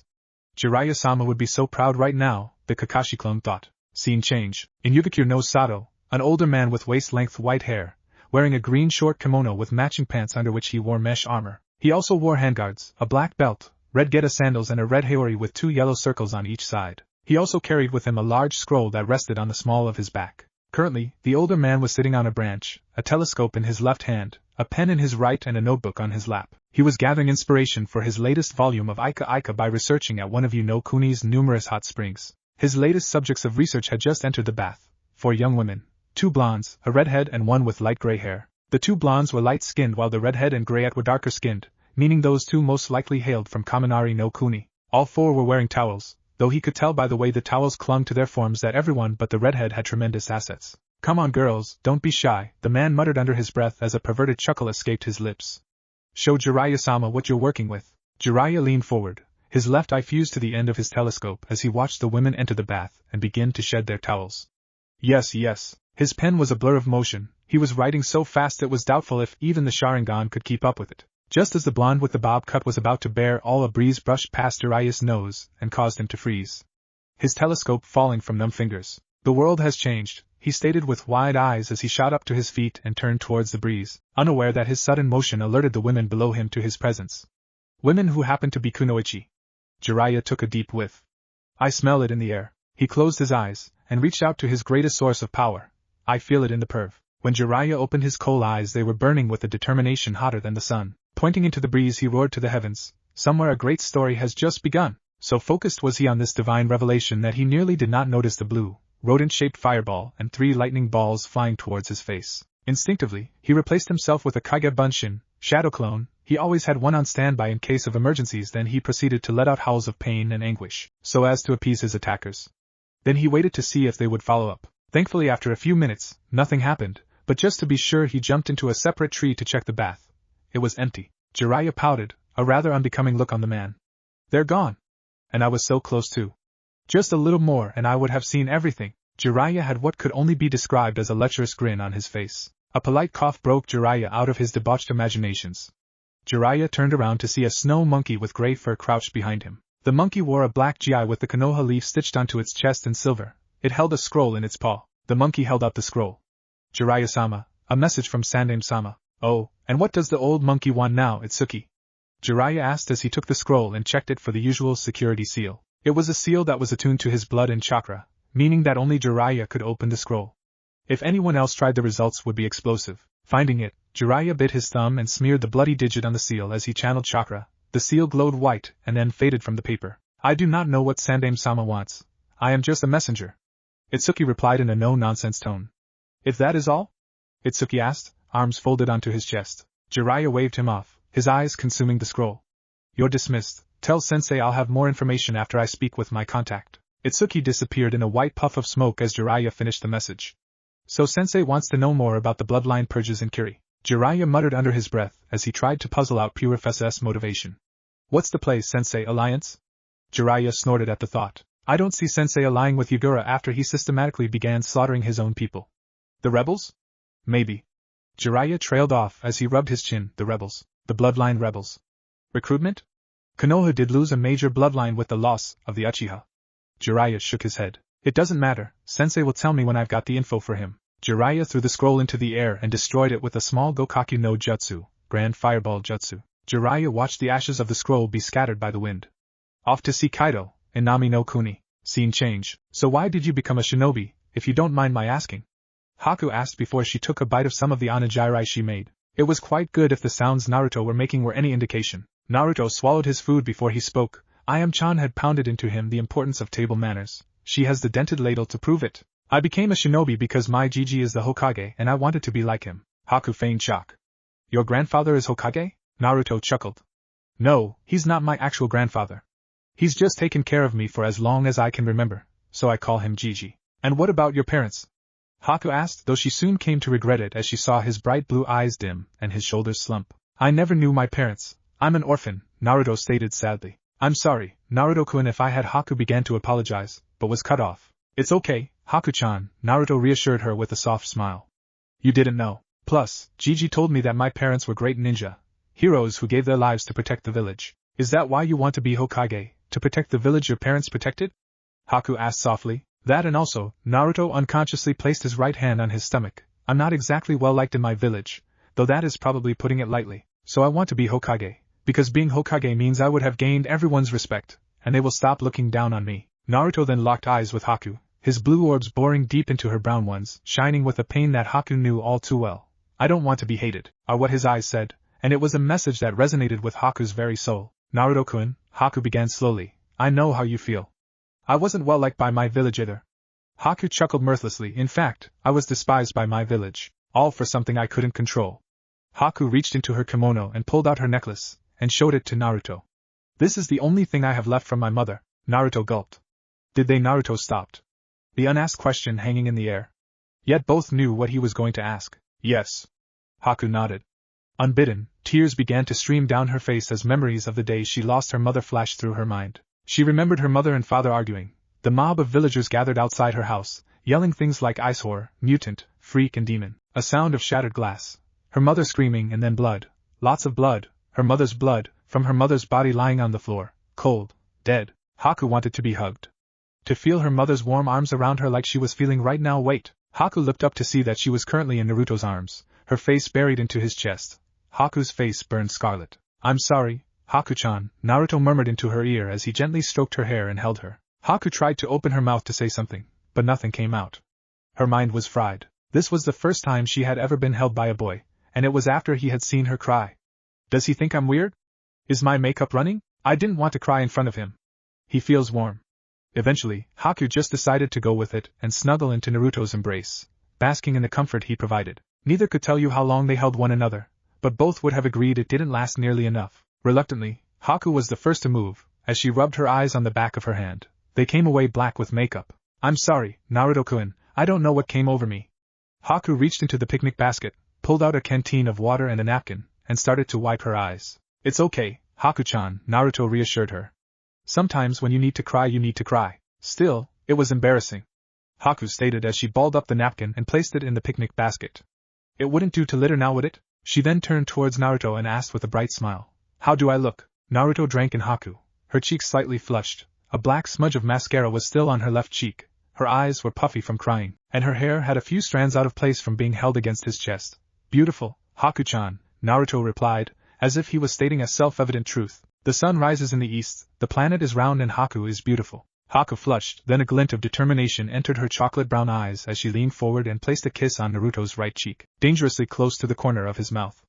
Thank you, Naruto-kun, she whispered against his cheek, her breath sending pleasant tingles up and down Naruto's spine. Scene change. When Naruto returned to Tazuna's house he was in a daze. His eyes were glazed and he had a silly grin on his face. He sat down at the dining room table and simply stared at the wall, not noticing Tazuna sitting at the head of the table overlooking his blueprints. Tazuna looked up from his blueprints, saw the look on Naruto's face, then returned to perusing his blueprints with an amused chuckle. Ah, young love. Tsunami exited the kitchen, wiping her hands off on a towel and saw Naruto staring at the wall with the same look. She giggled into her hand and asked, How did your date go, Naruto-kun? Naruto's widening grin was his only response. Tsunami rolled her eyes good-naturedly. Dinner will be ready soon. Could you please go inform your sensei and teammates? They went out training and Tsunami was cut off by the door opening and the people in question entering the house. Speak of the devils, she shook her head, turned on her heel and returned to the kitchen, yelling over her shoulder, dinner will be ready soon, so wash up. Hey Naruto, Sakura greeted her blonde teammate, and then she remembered where he went earlier in the day, and judging by the grin on Naruto's face it went rather well. A Cheshire grin crept its way onto Sakura's face as she sensed an opportunity to do something she hasn't done in the past couple of months. Gossip. Just as she was about to pounce on the unsuspecting blonde, and interrogate him for every minute detail from his date, Kakashi placed his hand on her shoulder and lightly squeezed it. Kakashi-sensei? She asked with a confused look on her face. Kakashi shook his head. Let him bask, Sakura. Kakashi looked towards his current favorite student. On his first mission out of the village the blonde had already scored a date with a beauty, and had gotten a kiss from her as well. Kakashi had never felt prouder as a sensei. And as Kakashi patted his hip pouch where he stored his precious Ika and his new precious notepad that his shadow clone had given him, he had a feeling that Naruto would be a great source of inspiration going forward. You can grill Naruto during dinner. Sakura pouted as she gave a reluctant nod and went up the stairs to go wash up for dinner. Kakashi looked fondly at his student. Minato-sensei would be so proud. Scene change. Zabuza awoke to the smell of chicken being grilled. He kept his eyes closed and maintained his breathing pattern to make it appear as if he was still asleep, an old habit that he had developed while in Kirizumbu. He then strained his ears to pick up any unfamiliar sounds. Usually he would channel chakra to his ears to help him do so, but with the medicine that Haku had him on, he wouldn't dare risk it, because he would explode the chakra pathways in his ears. With that cheerful thought, Zabuza focused on his hearing and found what he expected, the sizzling sound of grilling chicken, the gentle hum Haku would do while cooking and the creaks and groans of the wooden floorboards of their hideout. Satisfied, Zabuza opened his eyes and called for Haku. Haku entered the room with a skip to her step and a glow about her that seemed to chase away the evening gloom. Yes, Zabuza-sama? She chirped as she sat in the chair by his bedside. Someone is happy, Zabuza observed. Did something good happen? Haku's eyes shone as she simply nodded in response. And? Zabuza asked eagerly, hoping beyond hope that her current mood meant that his plan was about to be put in motion. He could already see it now. Him, Haku and Nagaki strolling into the Hokage's office, and the old geezer offering them sanctuary. I'll go through with it, Zabuza-sama. I'll make Naruto-kun mine, Haku said with fierce determination. Off the coast of Nami no Kuni, a bridge was awash in a maelstrom of blonde shadow clones. All of them being directed by the self-described master bridge builder Tazuna. Run that wood over there. Tazuna pointed at a group of 6 clones carrying stacks of lumber, directing the clones with a flick of his thumb towards the end of the bridge leading towards Hai no Kuni. Bring Takashi some nails. He hollered at a clone standing near the supply tent. Walk underneath the bridge and check for faults. 10 clones standing near the railings quickly hopped over, stuck their feet to the side and started doing just that. Don't you dare write your name in that cement. Tazuna barked at a clone who had his finger hovering above some drying cement. The clone gave the old man a sheepish grin in response, and then walked off to help his clone brothers with the other odd jobs Tazuna had them doing. Tazuna wiped the sweat off his brow with the towel he kept around his neck as he looked up into the clear blue sky and towards the sun. Almost noon. We'll break for lunch in another hour. Tazuna looked over his shoulder to see his guard for the past few days, and the source of his increased manpower. You hear that, brat? We'll break in an hour. You can start dispelling your clones in the next 10 minutes. I heard you, old man. Naruto waved him off as he kept his eyes trained on the Nami end of the bridge, scanning for long black tresses and a bright pink kimono that never failed to get his heart pumping. Tazuna, seeing where the boy's attention was, chuckled. You know, I thought a guard is supposed to be searching for threats, not their girlfriend. Naruto sputtered, his face turning red, as he turned to yell at the old man. Haku-chan's not my girlfriend. Really? Tazuna raised an eyebrow as he raised his right hand and started listing examples. She brings you lunch every day, she greets you with a hug and a kiss. She's practically attached to your hip when she's here. You hate to see her leave but you love to watch her go. Tazuna's eyes widened as if he had just had an epiphany, though in reality he had just seen an opportunity. For the girl in question had just shown up, and she was within earshot. You're right, brat, she's not your girlfriend. She's your wife. Tazuna cackled as he saw Naruto turn so red you could fry an egg on his forehead, while Haku was faring better with only a pink dusting to her cheeks. Unknown to Tazuna, his words painted an image in Naruto's mind that would make the likes of Kakashi and Jiraiya proud. Naruto was imagining returning to his apartment after a long mission only to open the door to be met by the scent of Haku's tantalizing cooking. He turns the corner into the small kitchenette and sees Haku standing behind a table stacked with mouth-watering dishes. Yet it's not the food that makes Naruto drool, but Haku, who was wearing a smile, an apron and nothing else. Mesmerized, Naruto watches her glide around the table, a gentle sway to her hips, a slight bounce to her perky, as the soft pattering of her bare feet on the hardwood floor, a smoldering look in her eyes as she draws closer and closer until they are finally chest to chest. Okiri Inada, she'd whisper against his lips as she greeted him with a kiss. Would you like dinner, a bath or me? I'd like you, Haku-chan, Naruto replied dazedly, his eyes glazed over. Naruto was so lost in his fantasy that he didn't even feel the hand shaking his shoulder, or the slight trickle of blood going down his nose. Era, a cool breath caressed the shell of his ear. Is Naruto-kun having icky thoughts about me? Naruto stiffened at the question. His blue eyes shifted to his left to be met with the pair of chocolate-brown eyes that have starred in his dreams of late. The eyes were twinkling with a glint of mischievousness that was mirrored by the impish smile below them. And no, Haku-chan, Naruto was able to stutter out.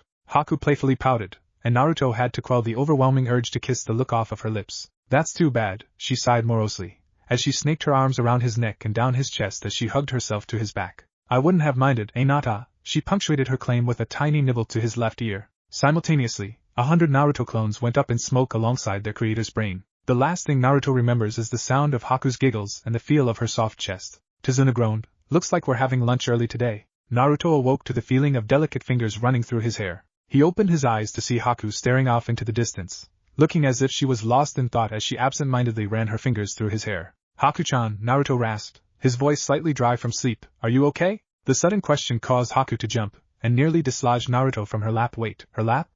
Naruto's eyes were in danger of popping out of his skull at that realization. Yet before that could happen, Haku looked down and gave Naruto a gentle look that put him at ease. Enjoy your nap, Naruto-kun? Yes, Naruto replied.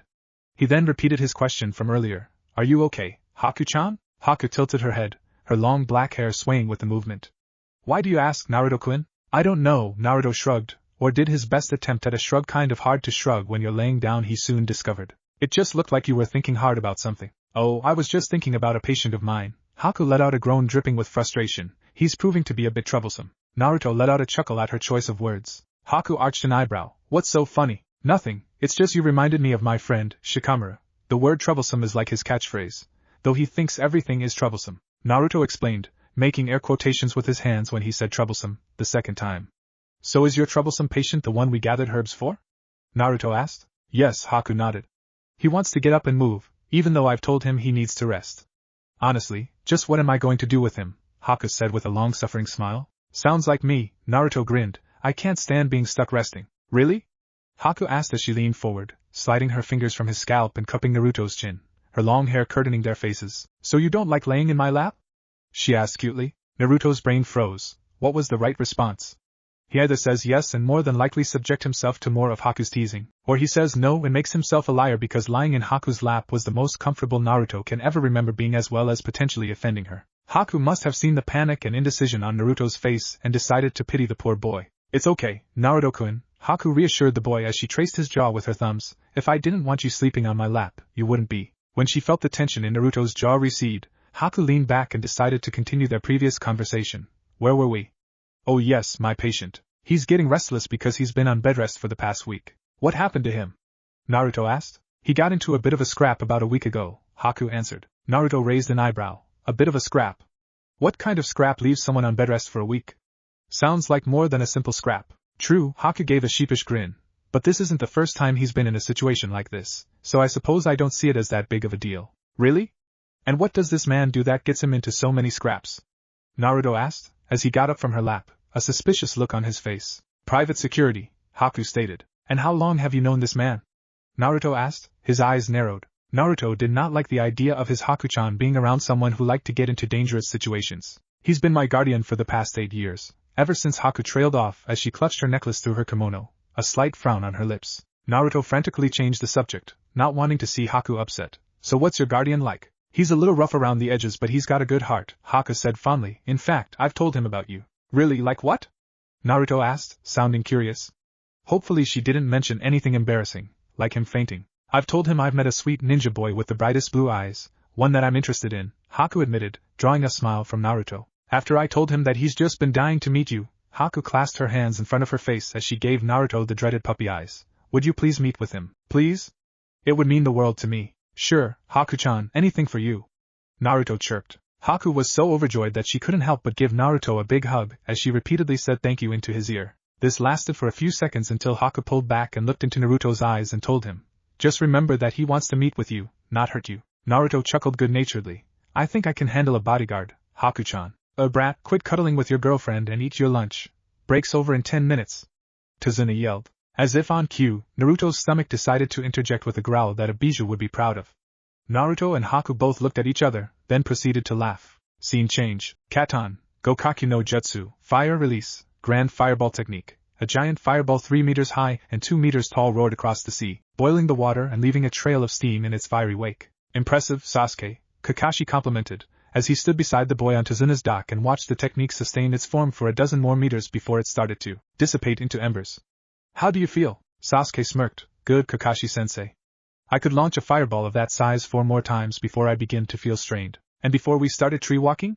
Kakashi asked. Sasuke frowned, thinking, maybe 2 of that size, and I would be exhausted afterwards. Kakashi nodded sagely as he began to lecture his student, and that is why we train in chakra control. For what technique is useful if it leaves us exhausted and vulnerable after one use? Even the most vile people we can imagine may have friends or at the very least, subordinates, waiting in the leaves, poised to strike. Kakashi observed his student tense at the words most vile people. Kakashi suppressed a weary sigh, for he didn't need to be a Yamanaka to know what thought was going through Sasuke's mind at the moment. Patience, Sasuke, Kakashi clasped Sasuke's shoulder. The person you are aiming for had to learn these things the same as you do. That person, Sasuke hissed, was stronger than I am at the same age. True, Kakashi acknowledged. But you have an advantage. Sasuke's eyebrow raised. That advantage being? You have a village behind you. Kakashi held up a hand to forestall Sasuke's retort. I know you might not think it's much, given what they did to one of the more powerful clans. Most powerful, Sasuke interrupted. Kakashi threw a glare laced with killing intent towards his genin to silence him. A few seconds passed before Kakashi continued. As I was saying, given what was done to one of the more powerful clans in the elemental nations, it's unsurprising that you would be doubtful of the power of our village. But do not forget that Konohagakure no Sato has come out the victor in all 3 of the shinobi world wars, marking us as the strongest of the big 5. Furthermore, a missing nin, even a powerful one, will never know rest because of the price on their head. Even more so for missing nins with bloodlines. Pray you don't become a missing nin, Sasuke, because there are some villages that will stop at nothing to see the Uchiha bloodline extinguished or under their control. And which type is Konoha? Sasuke couldn't help but ask. The latter, Kakashi stated simply. Though, Kakashi's voice adopted a hard edge as he squeezed Sasuke's shoulder. There are some members on the council who want Konoha to be the former. Don't give them a reason, Sasuke. Sasuke stared at Kakashi, his eyes focusing on the Sharingan eye that was hidden beneath the Jonin's height. As long as they help me avenge my clan. And if they don't? Kakashi's one visible eye narrowed as he stared down his genin. Sasuke opened his mouth to respond when Tsunami yelled, lunch is ready. Come and get it while it's hot. Kakashi yelled back, coming, Tsunami-san. The Jonin then released his student. Go inside, Sasuke. We'll talk about this later. Kakashi watched the last loyal Uchiha of Konoha stuff his hands into his shorts and walk into the house. Kakashi looked towards the sky and asked, Obito, what am I going to do with your clansmen? Scene change. An elderly man wearing shabby brown clothes and a straw hat leaned heavily on his walking stick as he hobbled his way down the dirt road of Nami no Kuni's largest village, and what he saw saddened him greatly. What's happened to this place? The elderly man thought, as he glanced to his right and saw a girl who was no more than 7 tugging on passing strangers' pants, begging for food. Sadly, she was not a unique case. In fact, she was the 4th child the elderly man had seen begging for food as he walked towards his destination. Though the signs of poverty didn't stop there. Boarded-up stores, houses in disrepair, and every person he passed seemed to wear despair like a pair of well-worn clothes. As the elderly man walked into one of the few grocers who was still open, noting with incredulity at the empty displays, bare shelves and the high markups for staple foods like rice, he stopped in the center aisle as he saw something that nearly made him snap his walking stick in half. The shopkeeper had his face pressed into a countertop by a meaty hand belonging to a man who appeared to be the misbegotten love child of a bear and a pig. But that wasn't the worst part. The worst part was that every shopper was averting their eyes, and refused to do anything. "Where's your payment?" The bear pig snorted, as he pressed the shopkeeper's face deeper into the countertop. The shopkeeper, a middle-aged man with salt and pepper hair, screamed out, "I don't have it." "Really?" The bear pig mimed, looking around. From all these empty shelves business must be booming. The bear pig chuckled darkly at his own joke. "Arg, I haven't had anything to sell," the shopkeeper tried to explain, as he squirmed beneath the giant's grip. "Just take everything in the register. There's 3,000 Rio. That's 800 short, Kaido," the bear pig stated as he drew a single-edged tanto from the sheath on his waist, the 12-inch blade looking the size of a toothpick in the bear pig's giant paw, and Gato-sama doesn't like being shorted. The bear pig wrenched Kaido's head to the side and pressed the blade to Kaido's ear. "Now, which ear do you not want me to take?" Just before the bear pig could mutilate Kaido, a thud to his right drew his attention. The brute turned to see 2 bags of rice, a bottle of soy sauce and a package of dried seaweed placed in a pile near the register with an elderly man standing next to it. "Excuse me, Sonny," the elderly man said. His voice was high-pitched and seemed to whistle with every word, probably due to the gap formed from his missing teeth. "But I'd like to buy these from Kaido-san, if you don't mind?" The bear pig let out a hum, as he thought about what he was going to do. He looked down at Kaido and tapped him on the cheek with the flat of his blade, enjoying how the man flinched. "How much is the old man buying?" Confused, Kaido began to ramble out. 2 bags of rice. A bottle of Kaido was cut off by the tip of the tanto blade digging into his cheek. He tried to squirm away, but the brute had a vice grip on his head. "I can see what he's buying," the bear pig said as he ignored Kaido's scream of pain. "I want to know how much it's worth." "And 957 Rio," Kaido quickly replied. "Looks like it's your lucky day, Kaido." The bear pig removed his knife from Kaido's cheek and flicked the blade, spattering the floor with Kaido's blood. "Ring him up," the bear pig ordered as he released the shopkeeper. Kaido quickly scurried behind the register and began ringing up the elderly man who just stood there watching the events with a placid smile on his face, as if watching a shopkeeper get shaken down and nearly maimed was an everyday occurrence. "Why, your total is 957 Rio. Would you like a bag?" "As sure as a toad croaks, Sonny," the elderly man smiled as he stretched his liver-spotted hand over the counter to give Kaido his payment. Kaido's eyes slightly widened at the man's choice of words. "I'll be taking that," the bear pig interjected, as he thrust his big mitt underneath the elderly man's hand. "And I think 157 Rio's service fee is warranted." The bear pig threw a look at Kaido, a look that was begging the shopkeeper to argue with him just so he'd have an excuse. Yet Kaido simply nodded his head. "TCH, the bear pig spun on his heel and lumbered out of the shop, yelling over his shoulder, "See you next week, Kaido." As soon as the brute left, it was as if a great pressure was lifted off of the store, a couple of the shoppers sending the elderly man grateful looks, while all of them refused to look Kaido in the eye. Something that Kaido didn't register because his eyes were still trained on the door that Gato's brute had left from. He had been so close to being maimed, maybe even killed. But before his mind could travel down that dark path, he felt something soft being pressed into his right cheek, a handkerchief, one that was slowly being stained red with blood. "Kaido-kun," the elderly man said in a deep voice rumbling with power, "explain." Unbidden, tears started streaming down the shopkeeper's face, the handkerchief now soaked with his blood and tears. "Jiraiya-sama." Scene change. "So your boyfriend's coming to visit tomorrow. Should I put out the good china and put on my best neck bandages?" Zabuza joked as he ran through some katas with Kubikurabocho, all under the watchful eye of Haku. She had told him he could get up and get some exercise, but that he was not allowed to channel any chakra until the day after tomorrow lest he risk damaging his tenketsu and chakra network. Haku rolled her eyes as she felt her bangs flutter from the force of Kubikurabocho as it cut through the air. "Yes, Zabuza-sama, Naruto-kun is coming over here tomorrow, and you will not threaten him." Zabuza paused before his next swing and turned towards his apprentice who was sitting on a recently created stump. Even without chakra, Zabuza could cut through the thick trees around their hideout. It just took more swings than usual. "You really like this boy," Zabuza observed. Even in the dying light of the setting sun, which stretched the shadows of the trees and cast the clearing in shadows, Zabuza could see the soft smile on his apprentice's face. "He has eyes like mine, Zabuza-sama," she said gently. "When I look into them, I feel like I've found someone who can understand me. And do you think he'll understand?" "You haven't been entirely truthful, Haku," Zabuza warned her, not wanting to see his precious apprentice get her heart broken. Haku nodded her head. "He'll understand. He might not be happy, but he'll understand. Because I like him. A lot. And I believe he feels the same way." Haku then gave Zabuza a bright smile that could light the darkest caves. "You should have more faith, Zabuza-sama. It's your plan after all." "I know," Zabuza acknowledged as he retook his stance, his feet shoulder-width apart with his left foot forward and his right foot back. Kubikura held level with his waist. He took a step forward with his right foot as he slashed horizontally from right to left with a cut that would split a man's hips from his torso.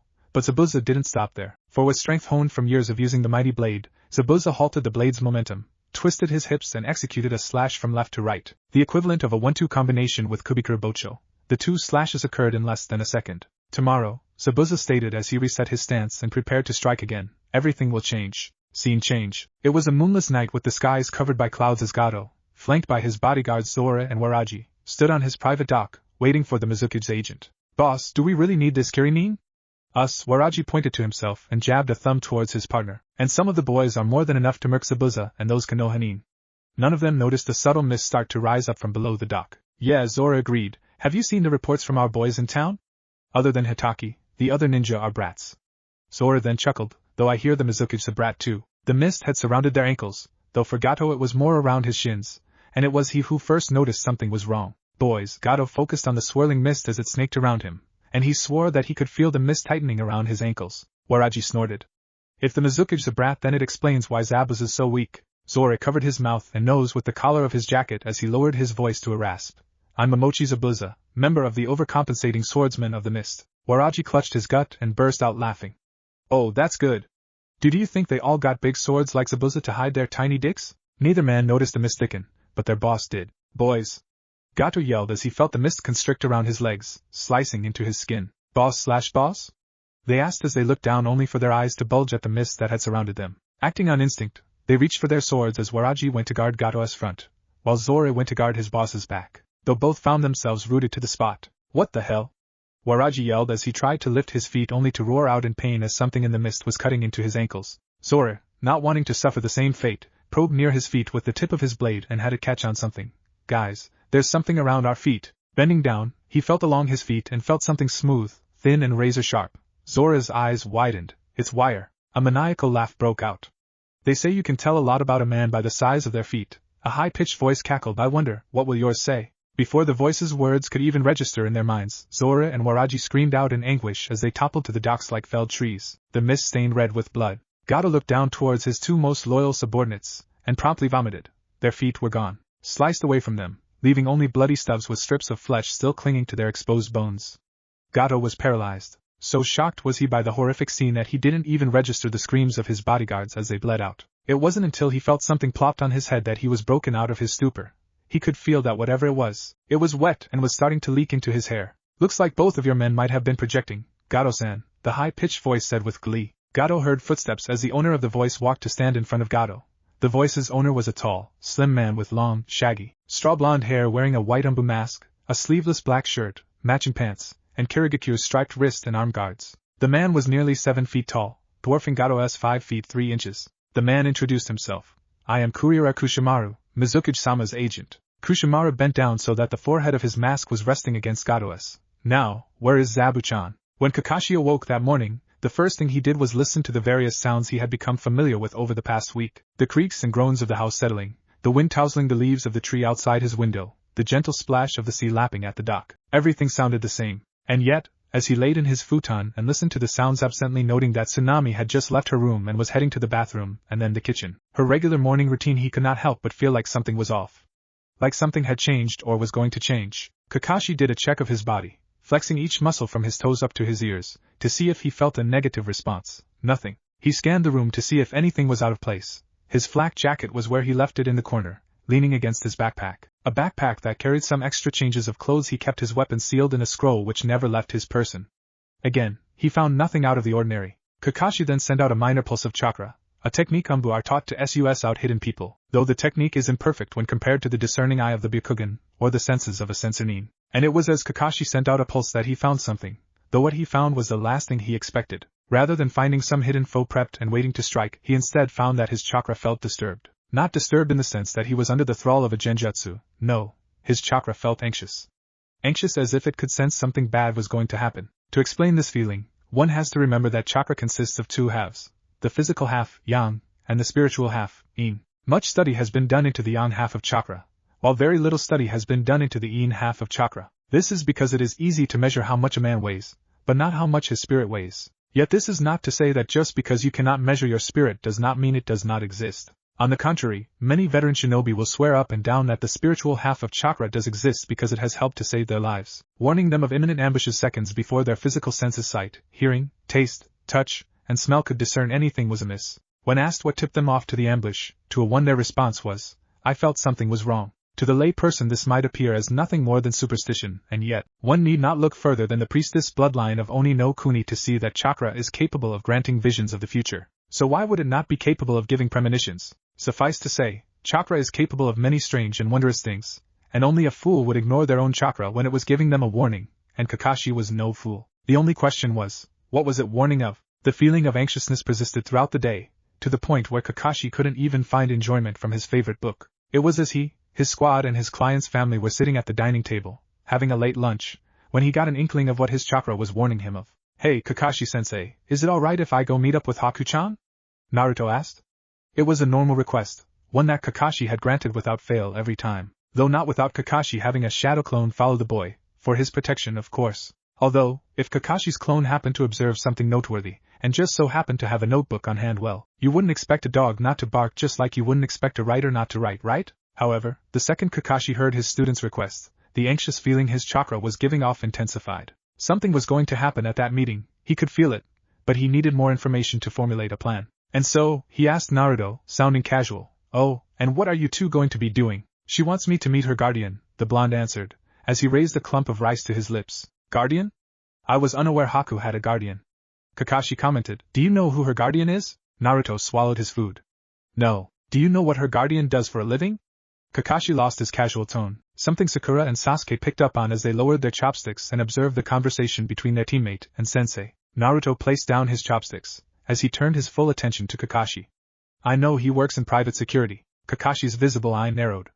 And where are you meeting?" Tsunami picked up on the growing tension in the room and decided to excuse herself from the table and usher Inari out of the room. Naruto shrugged, as he placed his hands underneath the table, thankful that Tsunami had just left because it made what he was about to do much easier. Crossing his fingers in a cross-shaped seal, he focused on summoning a shadow clone underneath the table without smoke and sound. As he was doing so, Naruto answered his sensei's question. "At her house, I guess? Do you know where her house is?"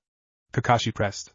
Tazuna decided at this point in time that discretion was the larger part of valor, and excused himself from the table to go and join his daughter in the kitchen. "I don't know, what's with the third degree? You didn't have a problem with me meeting with her before." Naruto glared, both at the line of questioning and the focus he had to put into pulling off the technique. And as if God himself was listening, Sakura decided to chime in. "I agree with Naruto, you didn't seem to have a problem with him meeting her before, what's the problem now?" Sakura wondered. Although she hasn't met this Haku girl, she was thankful that her presence has managed to steer Naruto's affections away from herself. Naruto nearly cried tears of joy for Sakura, unknowingly, drawing attention away from him and onto herself, because it allowed him to finish summoning the shadow clone underneath the table, unseen and unheard. And not a moment too soon, for Kakashi's response to Sakura had Naruto seeing red. "That was because he met her in a public place or I had a shadow clone following him," Kakashi explained. "What?" Naruto shot up out of his seat, his chair falling over. Sasuke tensed his shoulders and Sakura looked about to admonish her teammate, physically. But Naruto didn't care. How could Kakashi-sensei spy on him?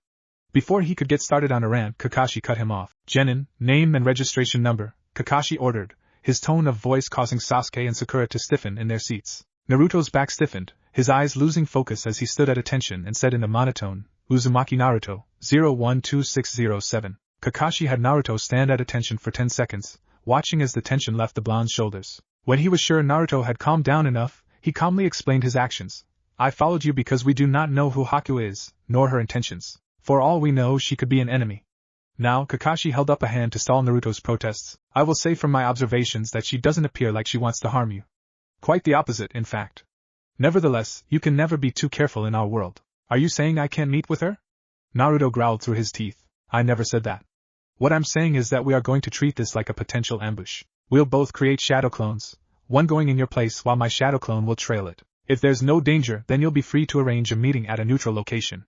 Kakashi saw that Naruto had slightly relaxed once he had heard the plan, unknowing that Naruto had made his own plans. "And why don't you just go with him, sensei?"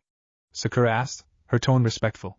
She didn't know that her laid-back teacher was capable of sounding so harsh. Kakashi gave Sakura an eye smile as he pointed at the swing door that led to the kitchen where Tazuna and his family were waiting out the argument. Sakura blushed as she let out a sheepish chuckle. "Right." Kakashi chuckled as he stood up from the table, placed the index and middle fingers of his hands into the shape of a cross, flared his chakra and was soon enveloped in a cloud of white smoke. When the smoke dissipated, another Kakashi was standing next to him. So, ready to go? Naruto frowned, as he tapped his foot in front of his clone, a signal for his clone to be ready to use Kawarimi, replacement. I don't like tricking Haku-chan like this. I promised that I would meet with her guardian, not a clone. The real Kakashi nodded. I know, but this is for your own safety. Do you understand? Naruto gave Kakashi his signature grin as he squinted his eyes shut and placed his hands behind his head, as he tapped his foot. I understand your plan, Kakashi-sensei. Naruto placed his hands in the same hand sign as Kakashi, charged his chakra, and was covered by a plume of thick white smoke that engulfed his side of the room. When the smoke cleared, there were two Narutos standing there. Kakashi stared at the two clones and threw one of his chopsticks at the Naruto standing on the right, piercing through his right shoulder. That Naruto looked shocked for a second before he dispelled. A clone. What was that for? The remaining Naruto yelled, as he felt a hand tap his left foot. The original was now underneath the table. Kakashi shrugged. I wanted to know which one was the real one.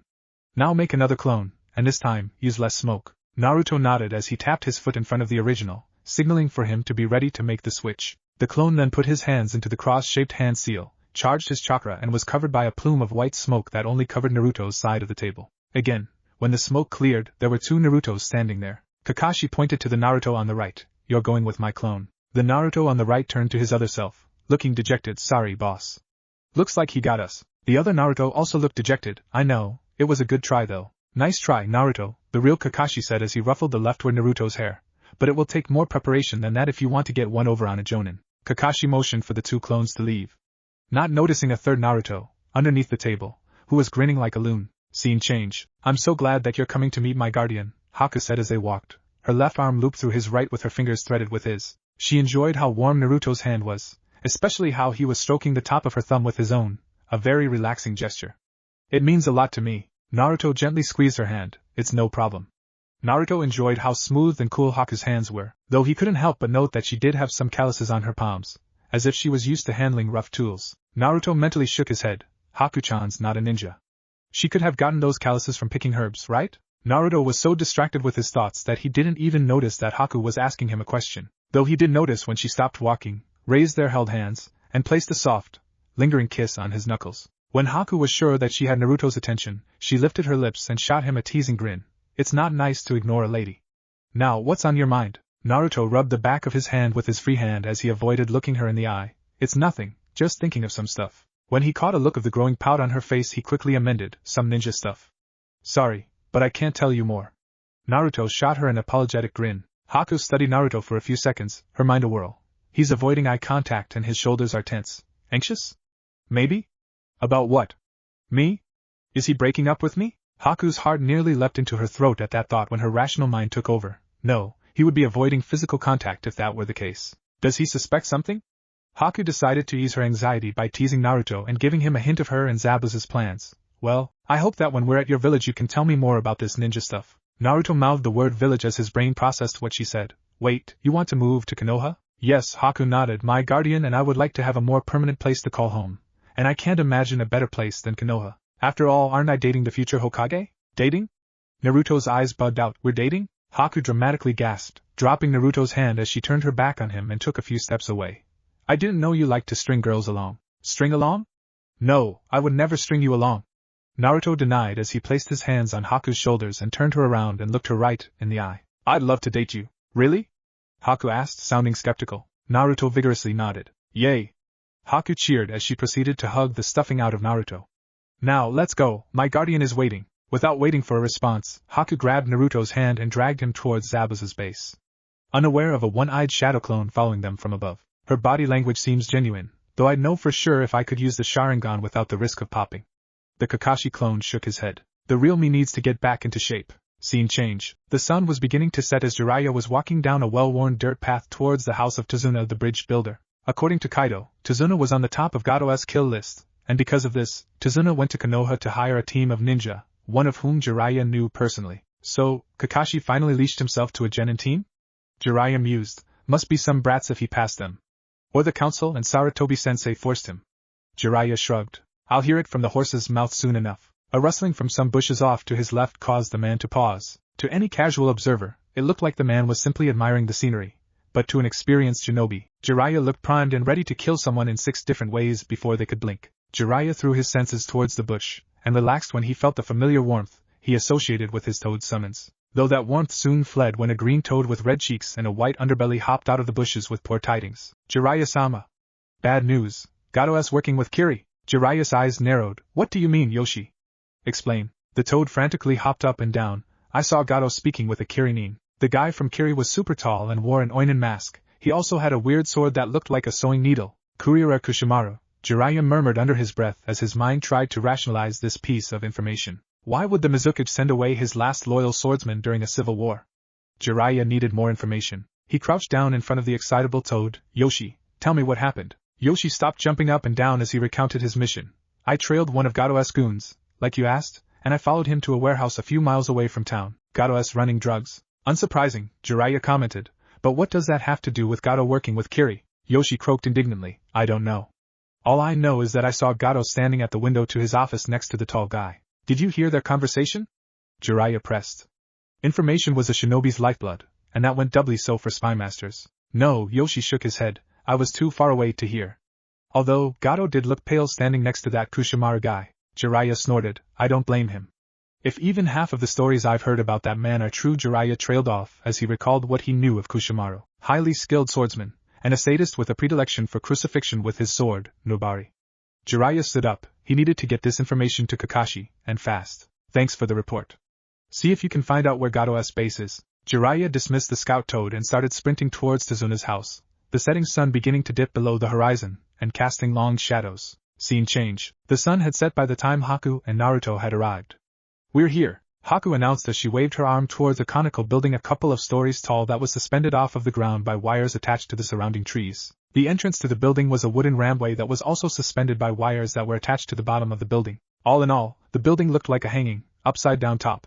Naruto had a nervous grin on his face as he stared at the strange building. Haku-chan, what did you say your guardian did again? Private security, she answered as she began dragging the blonde up the rampway and towards the entry door. Naruto's eyebrow twitched. There's no way a guy working private security lives in a place like this, Naruto thought. When they reached the entry door, Naruto turned to Haku and just decided to ask her flat out. Haku, are you trying to kill me? What? Haku gasped as she let go of the door handle and spun to face Naruto. I would never kill you. She won't, a rough voice rasped from behind Naruto, but I might. Before Naruto could spin around, he felt a large hand grab him by the nape of his neck as he was lifted into the air and carried through the entry door. Up in the trees, Kakashi's shadow clone was dumbfounded, a single thought playing through its mind as he moved to infiltrate the building through a window on the lower level. Zabuza's alive? The clone was so preoccupied by that thought that he didn't notice a subtle mist began to roll in and surround the hideout. Nor did he notice a nearly 7-foot-tall man appear from behind one of the thick tree trunks. Naughty Zabuchan, what are you doing with a Konohanin? Kushimaru wondered aloud. He thought about it for a few seconds, then shrugged it off as non-important. Zabuza would die tonight, so any plans he had were all for naught. Kushimaru then pulled some of the mist from the air to form a water clone of himself. He ordered the clone, go watch Zabuchan, I'll give you the signal when I'm done preparing out here. The clone nodded as it went to infiltrate the building from another window on the lower level. Scene change. So, brat, you want to date Haku? Zabuza asked as he dropped the blonde on the floor, suppressing an amused chuckle as he saw the blonde genin spin around and get himself into a boxer's stance. He's improved, Zabuza noted, but he still has some holes in his defense. Raise your right hand. What? Naruto asked, sounding confused, but he refused to lower his stance as he quickly glanced around the room he was brought to. 4 exits. The entryway he was brought through, a ladder behind him, a window to his right that was 10 feet above him and a window to his left that was near his height but was 20 feet away. The room featured 3 target dummies peppered with saman, as well as crates with, presumably, other shinobi supplies. You're leaving your right side open, Zabuza pointed out. Naruto blinked as he looked down at his right side. Was he leaving himself open? He didn't think so. Was this all a trick by Zabuza to lower his guard? As if Zabuza could read Naruto's mind, the missing nin said, if I wanted to kill you, I would have done it. Now raise your right hand so that it's just about level with your chin, that's it. Balance your weight on the balls of your feet. Good, you're looking more like a competent shinobi, especially since you've gotten rid of that atrocious eyesore of a jumpsuit. Hey! Orange is awesome, damn it! Naruto dropped his stance as he pointed an accusing finger at Zabuza for the slight towards his favorite color. It ain't the right color for a shinobi, brat. Zabuza growled. What would you know, no brows? Naruto mocked. Why, you little. Zabuza's right hand reached over his right shoulder for his sword, but before he could wrap his hand around Kubikurabocho's handle, he felt an ice-cold chop to the top of his head. Zabuza-sama! You are not going to kill Naruto-kun! Haku admonished her master as she shook off the bits of ice that clung to her hand. Unaware of the fact that Naruto was watching her with widened eyes, having just borne witness to a violent side of Haku that he had never seen before. Zabuza rubbed the growing bump on his head as he threw a pitying look towards Naruto. Brat, if Haku treats you any way she treats me, I pity you. But Haku-chan's never hit me, Naruto stated. What? Zabuza's chin was in danger of ripping his neck bandages because of how far his jaw dropped at that revelation. Then how does she get you to stop doing things then? Naruto simply blushed and started to study a very interesting crack on the ceiling, while Haku simply giggled as she walked over to Naruto, looped her arm through his and rested her head on his shoulder. She then turned to Zabuza and said 2 words, his same sensei. Zabuza crossed his arms over his sleeveless black shirt as he turned his head and studied a very interesting crack on the wall, thankful that his neck bandages hid the slight blush that stood out on his light grayish skin. Right, moving on. Zabuza then addressed Naruto. Brat, you must be wondering why you're here and why I'm alive, right? Naruto nodded, as he threw a wary glance towards Haku. Zabuza noted this. Don't worry, if Haku had wanted to hurt you she would have done so by now. Zabuza unconsciously rubbed his neck. She can be quite vicious with those Senbon of hers. Naruto looked closely at the target dummies and saw that one of them had 2 Senbon pierced through its neck. It looked just like Naruto jumped away from Haku and pointed a finger at her. You're the Oinin who took out Zabuza. But he said Naruto pointed at Zabuza, that you were and... Naruto pointed back at Haku then to Zabuza then to Haku again until finally, he threw up his hands and yelled out, just what the hell is going on? Zabuza stepped forward. Listen up, brat, because I'm only going to explain this once. You remember when I fought your teacher? Seeing Naruto nod, Zabuza continued, and do you remember what I said about Kiri's graduation ceremony? Naruto's flinch told Zabuza that the blonde remembered. What he didn't tell you is that Kiri was even worse than that. Have you ever heard of the bloodline purges? No, I haven't, Naruto responded, but what does this have to do with you wanting to meet with me? I'm getting to it, Zabuza growled. During these purges, people like Haku were hunted down to extinction. Zabuza gestured towards the girl in question, a girl who had yet to move from the spot where Naruto had separated from her. She was looking down towards the ground, her bangs shadowing her face. Naruto gasped, but why? There have been a lot of civil wars in Kiri, and people with bloodlines featured prominently in all of them, so much so that people began seeing bloodline holders as harbingers of war. Zabuza shrugged, irrational, but because of this view, you had people start to believe that if they got rid of bloodline holders the wars would stop. Zabuza looked towards Haku, and his eyes softened, but the wars didn't stop, regardless of how many bloodline holders they purged. Naruto walked over to Haku, lifted her chin and flinched when he saw the look in her eyes. The warmth and playfulness he had come to associate with her chocolate brown eyes were long gone, replaced with a cold lifelessness that he had seen reflected in the mirror more times than he would care to admit. Naruto did what he did on their first date, hold her to his chest and tried to shield her from the cruelness of the world. Naruto nodded over Haku's shoulder, motioning Zabuza to continue. It was one day that I was on patrol that I met Haku, and saw that she had the same eyes that I had, cold, lifeless. She had no purpose, so I decided to give her one as a shinobi.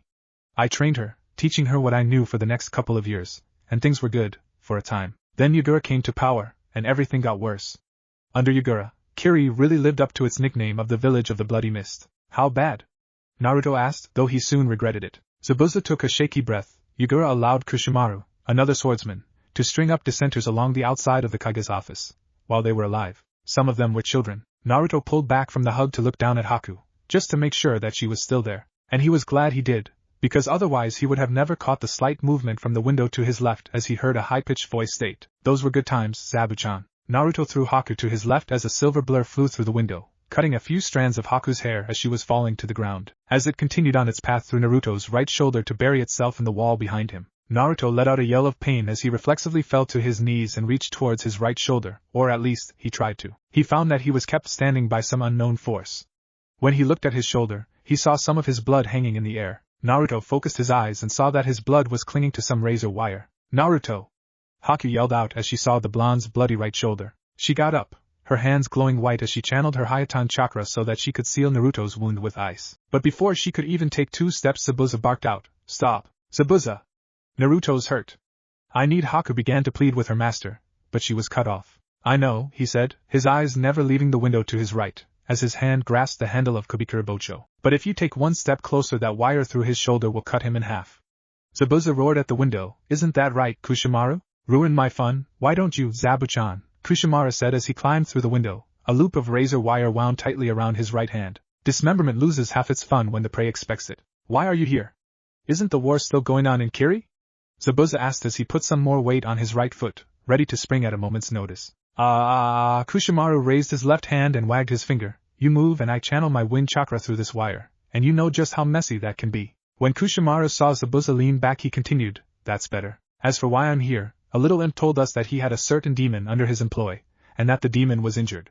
It was too good an opportunity to pass up. Although, Kushimaru narrowed his eyes behind his mask, it appears your injuries have been greatly exaggerated. Gato, Zabuza growled out the name with all of the malice in his heart, sounding more demon than man.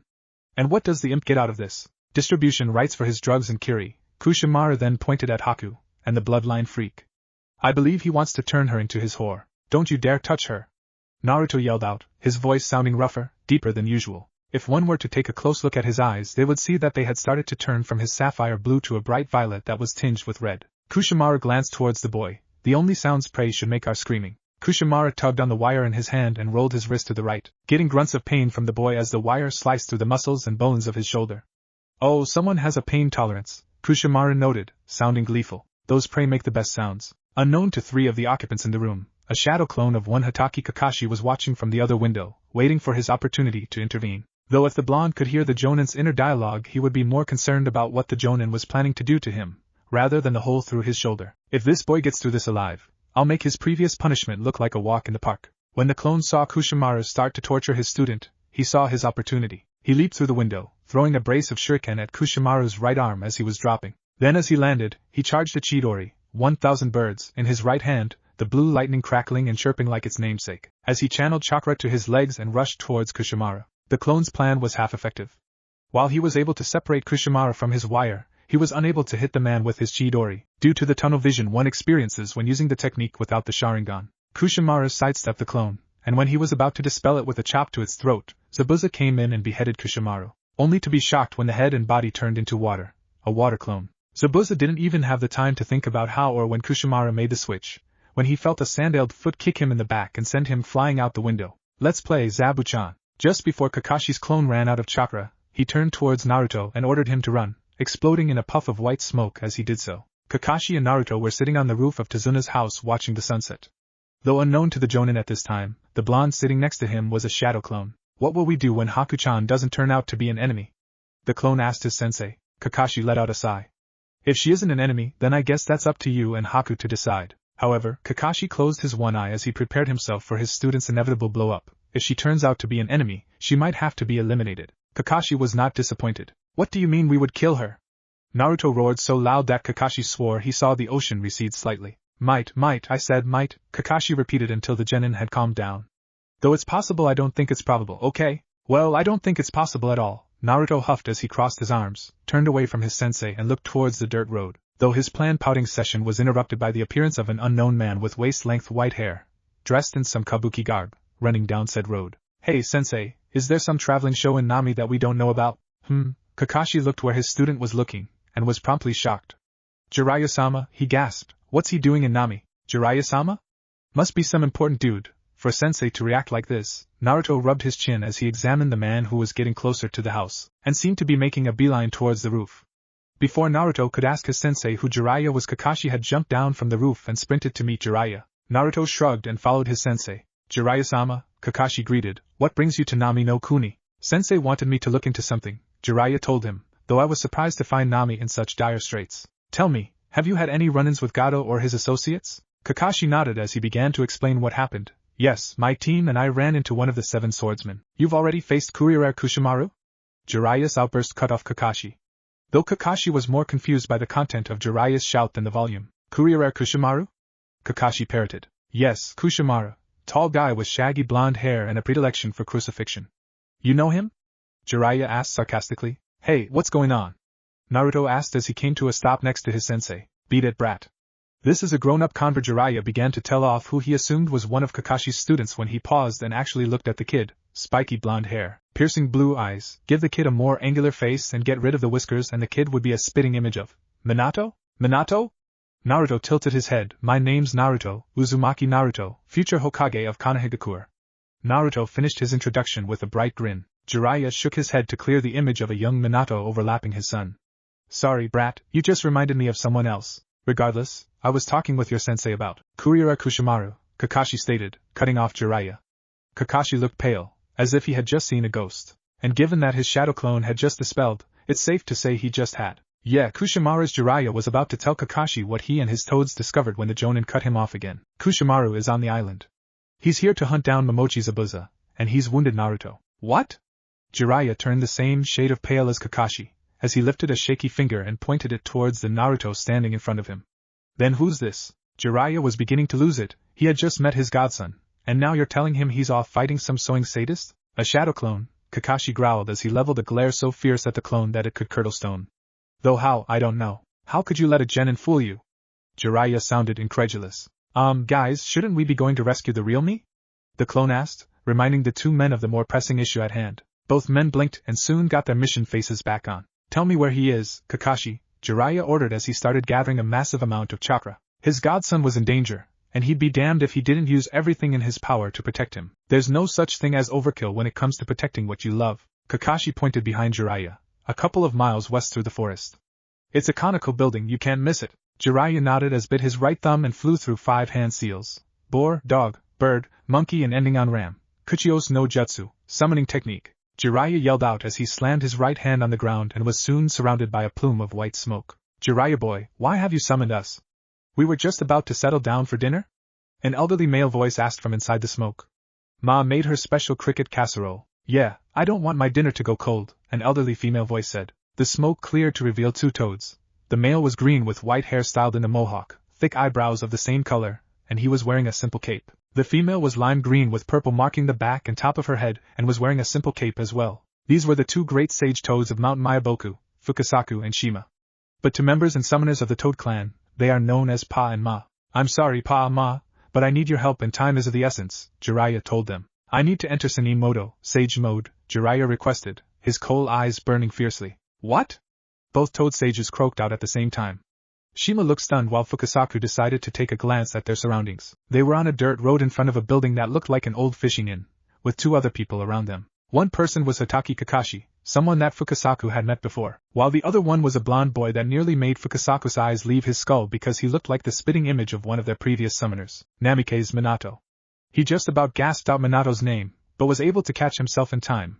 It was up to the boy's godfather or the Sandame to tell him of his heritage. Fukasaku noted that, while both Kakashi and the boy looked tense, they didn't appear to be in any immediate danger, nor did they appear to be any immediate threat to their summoner, and certainly not threatening enough to warrant Jiraiya summoning he and his wife. Fukasaku commented as such. Jiraiya boyo, I think summoning us to deal with Kakashi boyo and this tadpole might be a bit excessive, don't ya think? Fukasaku's comments finally broke Shima out of her stupor, and made her aware of the 2 other people surrounding them, and unlike her husband, she had no such control over her mental filter when she laid eyes on Naruto. Honey, look, Shima gasped as she placed a hand on her husband's shoulder and pointed at the blonde boy who was looking quite confused by the conversation. It's Minato-chan's tadpole. Fukasaku palmed his face, producing a meaty smack. Jiraiya and Kakashi were stunned stupid, not expecting Shima to reveal state secrets. Naruto. Well, Naruto just looked confused, the gears of his mind grinding as they tried to process what the old lady toad said. Minato's tadpole?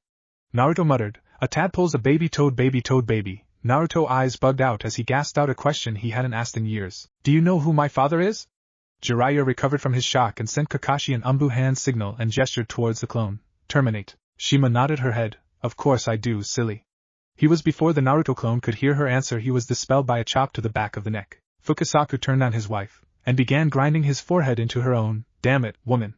You know the boy isn't supposed to know about his heritage yet. Shima pushed back, her eyes fierce as they rehashed an argument the couple has had off and on for the past 13 years. Well, ya old coot, forgive me for forgetting such a stupid rule.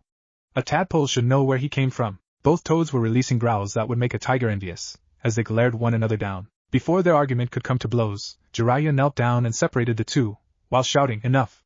We don't have time for this. The tadpole you're arguing about is in danger, and I need to get to him yesterday. Both toads gasped, turned to each other, nodded they would be discussing this later and hopped on Jiraiya's shoulders. Lead on, Fukasaku commanded, as he and his wife began gathering nature chakra, expanding their senses as they did so. Jiraiya nodded, charged chakra to his legs, and shot off towards the west, cratering the ground from his push-off. Jiraiya was a blur of white as he rushed through the forest, leaping from branch to branch. He was confident that with Sage Mode he would utterly annihilate anything in his path, though his plan hit a snag a few minutes into his journey when a wave of malevolence hit the 2 toads' senses and made them lose their concentration.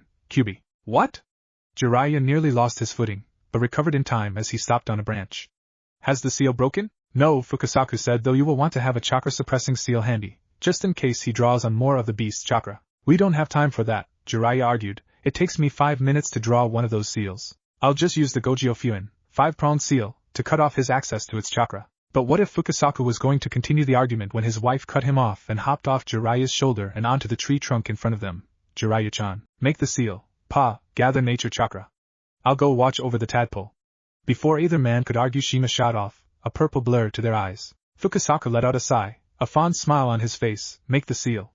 I pity anyone who gets in between Ma and a tadpole in danger. Scene change. When Zabuza was defenestrated, and his back made contact with the ground outside his base, only one thought went through his mind. Damn, if Kushimaru had come a day later I could be using chakra right now. Indeed, the medicine that Haku had given him to accelerate his healing was still in his system. He knows this because as he was falling, he instinctively channeled chakra to his back to cushion his fall, something all shinobi are taught to do. Unfortunately for Zabuza, when he did so he felt lances of pain running up and down his spine, feeling as if Haku had decided to use his back as target practice for her Saban. Suffice to say he did not have the most pleasant of landings, but he still had the presence of mind to curl himself into a ball and roll along the ground to disperse the force of his fall. As Zabuza got to his feet, he felt that the ground was softer than he remembered, as if it had been recently dug up. Before his mind could even process this information, his body reacted. Zabuza jumped into the air, while simultaneously stabbing Kubikurabocho straight into the dirt so he could stand on its cross guard. Just as a web of wires rose from the ground and sought to chop off his legs, the wires tried to constrict Kubikurabocho, but were severed when they came into contact with its edge. Is that the best you've got? Zabuza yelled into the mist with more confidence than he felt. He reached for his right hip only to curse, as he realized that he left his hip pouch in the base. No other weapons. No chakra. This is setting up for a grand old time, Zabuza mentally snarked as he was coming to the realization that he was, in scientific terms, fucked. But he would be damned if he went down before making Kushimaru bleed. Zabuza closed his eyes, taking a deep breath to calm his racing heart that was pounding in his ears, and waited. He waited, and he listened. A rustle of leaves to his left was all the warning Zabuza needed to hop off his sword, grabbing the handle as he did so, and not a moment too soon as Nobari came shooting through the mist, passing through where Zabuza's head had just been, missing his head by inches as it disappeared into the mist behind him. But Zabuza wasn't out of the woods yet. Landing on the ground, Zabuza hefted his blade and held it behind his back as he spun to the right just as Nuabari returned from where it disappeared and dug a furrow into the flat of Kubikurabocho's blade, leaving a trail of blue sparks and the sound of screeching metal in its wake as it once again vanished into the surrounding mist and into the hands of its owner. Zabuza turned to where Nuabari vanished, drawing his blade from his back and holding it in front of him as he took a quick step to his left as Nuabari came screaming at him. Again. Zabuza was able to bat the sewing needle to his right and send it flying into a tree, but it came at a cost. Nuabari hit the scar it left previously and was able to snap the blade, leaving Zabuza standing there with a third of his blade left in his hand and the other 2/3 on falling to the ground with a big thunk. Did poor Zabuchan weak his blade? Kushimaru taunted, his voice surrounding Zabuza. Don't worry, she'll be just fine, after I feed her your blood, Zabuza snarled as he gave his shortened cleaver a few practiced swings. Kushimaru ignored the comment, as he observed his prey. Zabuza had finished readjusting to the new weight of his blade and had decided to stand in a defensive stance behind the broken piece of his blade. Kushimaru had never fought Zabuza personally, though he had seen him fight, and he knew that Zabuza was usually more aggressive. Kushimaru narrowed his eyes. Was Zabuza trying to lure him into a trap? Kushimaru decided to test this theory using his favorite method, taunting. Kushimaru cackled, feed her my blood? And how are you going to do that standing over there? Kushimaru watched Zabuza's body language for any sort of tell, a sudden tenseness, a witty retort, an angry outburst, anything at all. But Zabuza simply maintained his stance. Kushimaru drummed his fingers on the tree limb he was sitting on, his right hand still holding on to Nuabari's wire. Zabuchan could still be luring me into a trap, or maybe Kushimaru stopped drumming his fingers as a dark chuckle left his lips. The little imp was right. Zabuchan was injured in his fight with Kakashi. Kushimaru tightened his grip on Nobari's wire.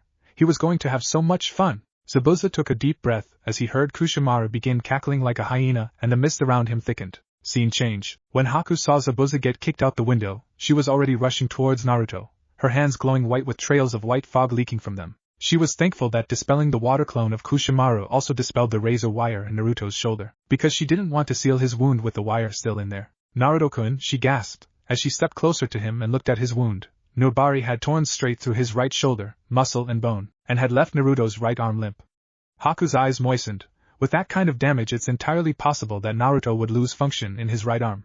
I'm so sorry. It's okay, Haku-chan, Naruto assured her as his eyes began to lighten and his whiskers returned to normal, though he could still feel something bubbling beneath the surface of his skin, waiting to be unleashed.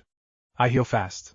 I'm just glad you're okay. It's not okay. Haku shook her head as she placed her hands on Naruto's shoulder and began sealing it, slowly, as to ensure that the ice wouldn't have any cracks or faults. You shouldn't have gotten hurt. Naruto hissed as he felt the ice begin to form around his entry wound. Through gritted teeth he asked, who was the sewing freak? Kurira Kushimaru, one of the 7 swordsmen of the mist, and the Mizuki's loyal dog. Haku spat with such venom that Naruto was glad that Enko had helped train his immune system with her summons. And why do you hate him, other than the obvious reasons? Naruto gestured towards his shoulder that Haku was still sealing. The ice had covered the entry wound and was now creeping around and over his shoulder to the exit wound. Naruto felt like he would never look at a sewing needle the same way after today. Other than him and his master wanting to exterminate people like me? Nothing in particular, Haku snarked. Now be quiet. I need to make sure this ice is solid so you don't bleed out. Though Haku soon regretted her outburst when she saw the hurt look in Naruto's eyes. Sighing, Haku, temporarily, cut off the flow of chakra to her hands as she snaked her arms around Naruto's torso and drew him into a hug. I'm sorry for snapping, Naruto-kun, she whispered. It's just Zabuza-sama is precious to me, just like you are precious to me. And the same monster that wants to see me destroyed, hurt you and might be hurting Zabuza right now. The next few minutes were quiet as Haku rested her hands on Naruto's exit wound and finished sealing it. She hoped it would hold for long enough for Naruto to get back to his sensei and team. When she was done, Haku drew Naruto closer to herself, whispering in his ear, Naruto, I need you to take your sensei's advice. Run. Run, and don't look back. Before Naruto could respond, she silenced him with a kiss. The kiss was sweet, and all too short. It was a goodbye. Haku released Naruto, spun on her heel and rushed towards the window, making sure to pick up a pack filled with Saban on her way. She needed to help Zabuza. Wait. Naruto reached out with his left hand, running after Haku when he was struck by a wave of memories from the clone he left with Kakashi, the onslaught of memories bringing him to his knees as he held his head pain. It took him a moment to process the memories, but when he did, he was pissed. What the hell, Jiraiya, old toads? Old toads who know who my father is. The feeling Naruto had felt earlier, the one bubbling underneath his skin, started to grow. It felt like liquid fire was running through his veins as a storm of emotions raged inside his mind. Confusion about his relationship with Haku, was any of it real, and how some old toad seemed to know who his dad was. Sadness about Haku's goodbye kiss. And finally, anger. Lots of anger. Anger about how the people close to him have been keeping secrets from him. Haku, Kakashi, the Hokage, who else knew about his heritage? And anger about the fucker who put a goddamn hole in his shoulder. Naruto felt his canines begin to grow, his nails lengthen and sharpen, the ice on his shoulder steaming and cracking, the mangled flesh that was his shoulder sizzling and itching, as red chakra began to push out bloody pieces of bone, all the while a red haze overtook Naruto's vision. He wanted to hurt something. He wanted to kill something. And he had just the target in mind. The ice on Naruto's shoulder shattered into millions of pieces as he rushed out the window, his violet eyes teeming with bloodlust. So consumed by his rage, Naruto did not notice the dark chuckles that echoed out from the back of his mind. Scene change. When Haku leapt out of the window, the first thing she noticed was the thick mist surrounding the area, a mist that was heavily laced with chakra. Under normal circumstances, such a sight would put her at ease, because it meant that Zabuza was alive and was maintaining his Kirigakyu no Jutsu, hidden mist technique. But these were far from normal circumstances. Her master was fighting one of the 7 swordsmen of the mist, without his chakra. Haku landed on the ground and immediately felt something was off. The ground was upturned, like something buried had been dragged to the surface. Taking a deep breath, while channeling a bit of wind chakra to her lungs, Haku exhaled and dispersed a bit of the surrounding mist so she could see clearly. And she did not like what she found. Broken razor wire, punctured trees, and a broken slab of Kubikuribocho missing its handle and a third of its blade. The signs of battle went deeper into the woods. Remembering her training, Haku took a deep breath to calm herself and then leapt into the trees, making sure to maintain her stealth, as well as keeping an eye out for any traps. Mainly wires.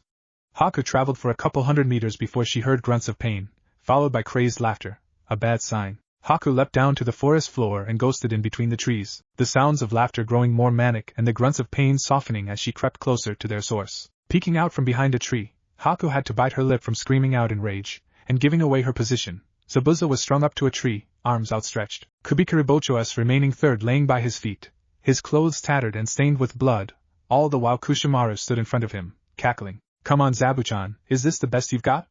Kushimaru twitched the finger of his right hand to tighten the wires wrapped around Zabuza's right bicep, drawing blood and a weak grunt from his prey. I thought you were going to feed Kubikuribocho my blood, though it looks like only Nobari is feasting tonight. Haku reached into her pack and grabbed 4 senbon. She placed 3 senbon in between the digits of her right hand, acting as makeshift claws, while she held the last senbon in her left hand in a throwing position. Ready, she threw her single senbon at Kushimaru, aiming for his right elbow joint, the 6 inches of steel seeking to bury itself deep into the man's bone and hopefully sever the arm's ligament. Yet Haku wasn't finished, for as her senbon was flying she used her now free hand to form the bird seal as she inhaled and channeled chakra to her lungs. The senbon pierced Kushimaru's elbow, eliciting a yelp of pain that was soon cut off by that Kushimaru dispelling into a puddle of water, a Mizu Bunshin, water clone. Sensing a presence behind her, Haku spun on heel, wind release, air bullets, and spat multiple bullets of air at Kushimaru, who had Nuabari pulled back in his right hand, poised to thrust through Haku's spine. The air bullets ripped through Kushimaru like paper, and continued on to tear chunks out of the trees surrounding them. Sadly, instead of dripping blood, this Kushimaru dripped water, another water clone. Having sustained enough damage, this clone also dispelled into a puddle of water, this one near her feet, just what Haku needed as she rapidly went through one-handed seals. Kakik! Die, mutant!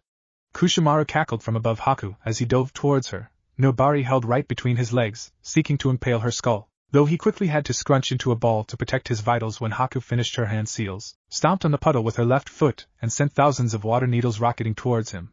Sensatsu Susho, 8,000 needles of death. Kushimaru's forearms and shins were peppered by razor-sharp, blue needles. He didn't know whether to be grateful or angered that the bloodline freak leapt away before his falling body could crush hers, though the 2 extra saban she threw into his left elbow as he was rolling away quickly made his mind up for him. You bitch! Kushimaru snarled as he stood up, his left arm limp. Gato will be getting you with less limbs. Kushimaru flexed his left arm to see if he could move it, only to hiss in pain when he felt the metal needles grinding against his bones. If the girl wasn't a mutant, he would have been impressed. Deadly accuracy with saban, seamless use of 2 different releases, and capable of using one-handed seals. Zabuza had trained his little pet well, and now Kushimaru's only chance was to stall, hoping that the single water clone he left to maintain his Kirigakyu no Jutsu, hidden miss technique, heard his yell of pain and was moving to intercept, what he wouldn't give for some divine intervention right about now. When I'm finished with you, I will have Gato's head, Haku stated coldly, tightening her grip on her saban claws, as she channeled some wind chakra through them, increasing their cutting power, and their reach by 4 inches. More than enough to separate Kushimaru's head from his shoulders. Kushimaru mentally cursed. From the look in the girl's eyes, she wasn't in the mood for talking. That remains to be seen. Kushimaru held Nuabari by its wire and began twirling the blade as he channeled his chakra through it, the sewing needle quickly becoming a blur as it kicked up dirt, grass, small rocks and branches, the mist surrounding them being blown away. Just as both shinobi were going to launch themselves at one another, a wave of malevolence overwhelmed them, freezing them both. Haku had never felt such a thing before. The suffocating bloodlust that constricted your throat, making it hard to breathe. Not even Zabuza-sama on his worst day could match such an output. She lost focus for a second, and that second cost her. Because, unfortunately for her, Kushimaru was familiar with this type of bloodlust. The bloodlust that only a Biju, or their Jinchuriki, could produce. Kushimaru prayed to the heavens and got a demon instead, though he could work with that. Kushimaru seized on Haku's lapse of focus and threw Nuabari just over her left shoulder, the wind pressure cutting Haku's cheek and severing strands of her raven hair. The pain brought Haku back to her current situation, yet before she could retaliate Kushimaru had already begun to weave his web. Nuabari was caught by Kushimaru's water clone, who promptly threw it by Haku's right and to his original, who caught it and threw it right back to his clone. The 2 Kushimaru were blurs of motion as they threw Nuabari back and forth over a dozen times to one another, wrapping up Haku in a cocoon of razor wire, causing her to lose her balance and fall, face first, to the ground. Haku knew better than to struggle. Otherwise the wire would slice her to ribbons, though that didn't stop her from sending the most vicious glare she could muster at the sewing sadist. Kakik, Kushimaru walked up to the captured Haku, handing Nuabari to his water clone and giving him a hand signal that meant, provide overwatch. The clone nodded, and leapt up into the trees above them, disappearing. Kushimaru looked down at his prize, and proceeded to grind Haku's face into the dirt with his foot. Nice try, freak. But the only head from Gato you'll be getting is his lower one. Now Kushimaru turned towards the source of malevolence which had just appeared from behind a tree, the blonde, Konoha Genin from Zabuza's hideout. What's Konoha doing with a Jinchuriki? I thought your yandame killed your Biju. Let go of her. Naruto barked, his voice gravelly and rough, his eyes a red tinge violet, rather than their usual blue. Naruto looked positively feral, a sight that surprised Haku. Naruto? She whispered, her eyes wide with shock at the boy's current appearance. Then, what Kushimaru said finally registered in her mind. Jinchuriki? Is Naruto like the Mizukichi? A flower of doubt began to bloom within Haku's chest at that thought, one that she quickly smothered. Naruto was not the Mizukichi. He was the boy she fell in love with. And why would I do that, brat? And why do you care anyway? Didn't Zabuza and this Kushimaru stamped his foot on Haku's head, drawing a growl from the boy thing, trick you into meeting with them? I don't care, just let her go. Naruto's eyes flickered red and gained a slit for a split second before returning to their violet state, though they also flickered with something else, doubt. It happened so fast that most would have missed it, but Kushimaru was one of the most accomplished shinobi alive, and you didn't live as long as he did without being observant, and by seizing on those observations. And Kushimaru did just that. Are you not a Jinchuriki? Are you not used to being used, boy? Kushimaru tilted his head as he observed the boy. The boy's eyes held anger, but the doubt Kushimaru saw had returned, this time stronger. What do you mean? Naruto's eyes flicked between Kushimaru and Haku. Haku, the girl he had met in the forest, the girl who teased him, brought him lunch, and always smiled when she saw him. The girl whose eyes brightened when she saw him, the girl who was Zabuza's apprentice. The girl who tricked him. Haku struggled against the wire, knocking off Kushimaru's foot and earning cuts over her body in the process. But she didn't care. Don't listen to him. We never wanted to hurt you. I never wanted to hurt you. Then why lure him to your hideout, away from his sensei? Why not meet in a neutral location? Why the secrecy? Kushimaru cut off Haku, with cold hard logic, as he observed the boy, watching as more doubt crept into his eyes. You're a Jinchuriki. Holder of the QB, correct? Kushimaru stated bluntly, as he watched for the boy's reaction, and he wasn't disappointed. Naruto flinched and gave a reluctant nod, a reflex that told Kushimaru more about the boy's insecurities than his words ever could. Kushimaru knew how he would attack the boy, his humanity. Then you, more than any other shinobi, should understand, you are a tool. That's not true. Naruto denied as he swiped furiously at the air, as if he could knock down Kushimaru's words. I am Uzumaki Naruto, I'm the Jinchuriki of the Kyubi no Yoko. Kushimaru finished for the boy, watching as the boy flinched again, his eyes slowly turning from violet to blue, the malevolent aura he produced slowly fading as the anger that fueled it was banked by sadness. You house one of the greatest masses of destruction the world has ever seen. You are a weapon, a deterrent, a tool, and that is all the world will see you as. Naruto had tears in his eyes, which had returned to their normal blue. That's not true, Gigi. I don't know who your Gigi is, kid. Kushimaru cut him off, but I wouldn't put it past your Hokage to pay someone to make you happy and love your village. Kushimaru smirked behind his mask as he saw the boy drop his fighting stance and begin to shrink into himself. Just a little more and the boy would be completely broken. Kushimaru sent a discreet hand signal to his water clone to be ready to go. Kushimaru wanted to bask in the boy's growing despair. Nothing was sweeter to him than breaking a prey down to the point that they welcomed death. That's not true, Naruto began, but was cut off by Kushimaru once again. He loves me. Is that what you were going to say? Kushimaru shook his head as he gave the boy a resigned sigh. You are valued for what you are, a Jinchuriki. You are your village's greatest weapon, a Jinchuriki. That is all you are and all you ever will be, and no one could ever love a tool. Naruto fell to his knees, his eyes blank as tears streamed down his face. The world seemed to be getting darker. Was that all he was, a weapon, a tool? Did his Gigi only love him because of what he held? Is that why they wouldn't tell him who his father was? To keep him reliant on them? Just when Naruto's world was about to sink into the darkness of despair, a single voice pierced through the veil of his depression. It was warm and soft as silk. You are Uzumaki Naruto, future Hokage of Konohagakure no Sato, and I love you! Haku cried out. You love me? Light began returning to Naruto's world as he turned towards its source and saw Haku. Haku who, even under the heel of Kushimaru, was sending him the same smile that never failed to set his heart at ease and make him feel warm inside. Naruto looked into her eyes, those warm chocolate-brown orbs that shone with love. Yes, I love you, Uzumaki Naruto, and that's why I want you to run. Please save yourself. Haku begged, as she ignored the feeling of her warm blood soaking into her kimono. Kakik, Kushimaru cackled. I'm afraid I can't let that happen. It's not every day you've got the opportunity to cripple one of the big five. Kushimaru gave the signal to his clone. Haku's eyes were filled with fear as she watched Kushimaru's clone descend from on high, Nobari poised to drive through Naruto's skull. Just when all hope seemed lost, a pink, bumpy whip lashed out from the trees above the water clone, wrapping it up and stopping its murderous descent. What? Naruto fell on his ass and crawled backwards from under the trapped water clone. What? Haku stopped her struggling and stared at the pink whip that had saved her boyfriend. She shuddered when she realized that the whip was actually a tongue with a mouth on it. Kushimaru was silent. Though if one could see behind his mask, they would find a face that was a rictus of fury, an expression which deepened as he watched the tongue secrete a white liquid that made his water clone's skin bubble and roil until finally causing it to explode into a shower of boiling water, leaving Nobari to fall and stab itself into the ground. The tongue retracted into the canopy with a wet slurp, causing the leaves to rustle. Needles are for sewing, not for stabbing, the voice of an elderly woman chided. A black blur jumped down from the canopy, landing in front of Naruto and right next to Nobari. Shima, one of the two great toad sages of Mount Myaboku, had entered the battle. I'll be hanging on to this for ya, she said as she picked up Nobari and rested it on her shoulder. This'll help me make a new vest for Bunta-chan. The forest was silent as the three shinobi stared at the toad. Naruto, in stunned confusion, Haku, in relief, and Kushimaru, in quiet fury. Naruto was the first to break the silence. You're the toad who was with that old man, Jiraiya, right? Naruto asked as he slowly got up and into a fighting stance, keeping his eyes trained on the man that had nearly shizbabed him. Naruto swore he saw the man tense when Jiraiya's name left his lips. Yes, Naruto-chan, my name is Shima, but you can call me Ma, the elderly toad answered kindly, as she, too, kept her eyes, as well as her sage senses, trained on the Kiri shinobi, waiting to see what his next move would be. Her eyes darted to the bound Haku and began to take in air and store it in the yellow sacs on her cheeks. Meanwhile, Kushimaru's mind was racing. How dare that toad lay its slimy hands on my Nobari?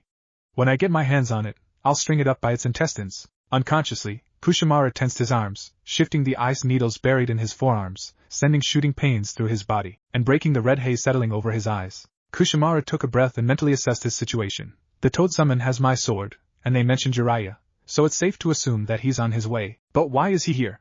The Kiri shinobi glanced at the boy. Is it for the brat?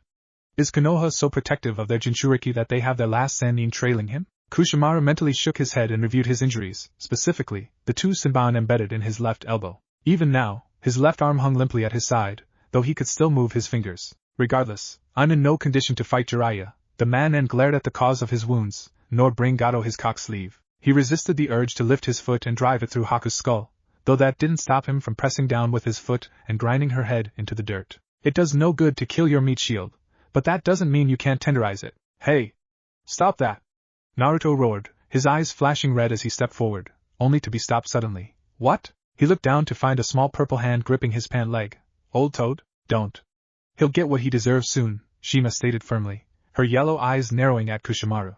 Her yellow vocal sacs had expanded to the size of golf balls. And what do I deserve? A mansion in Suki no Kuni?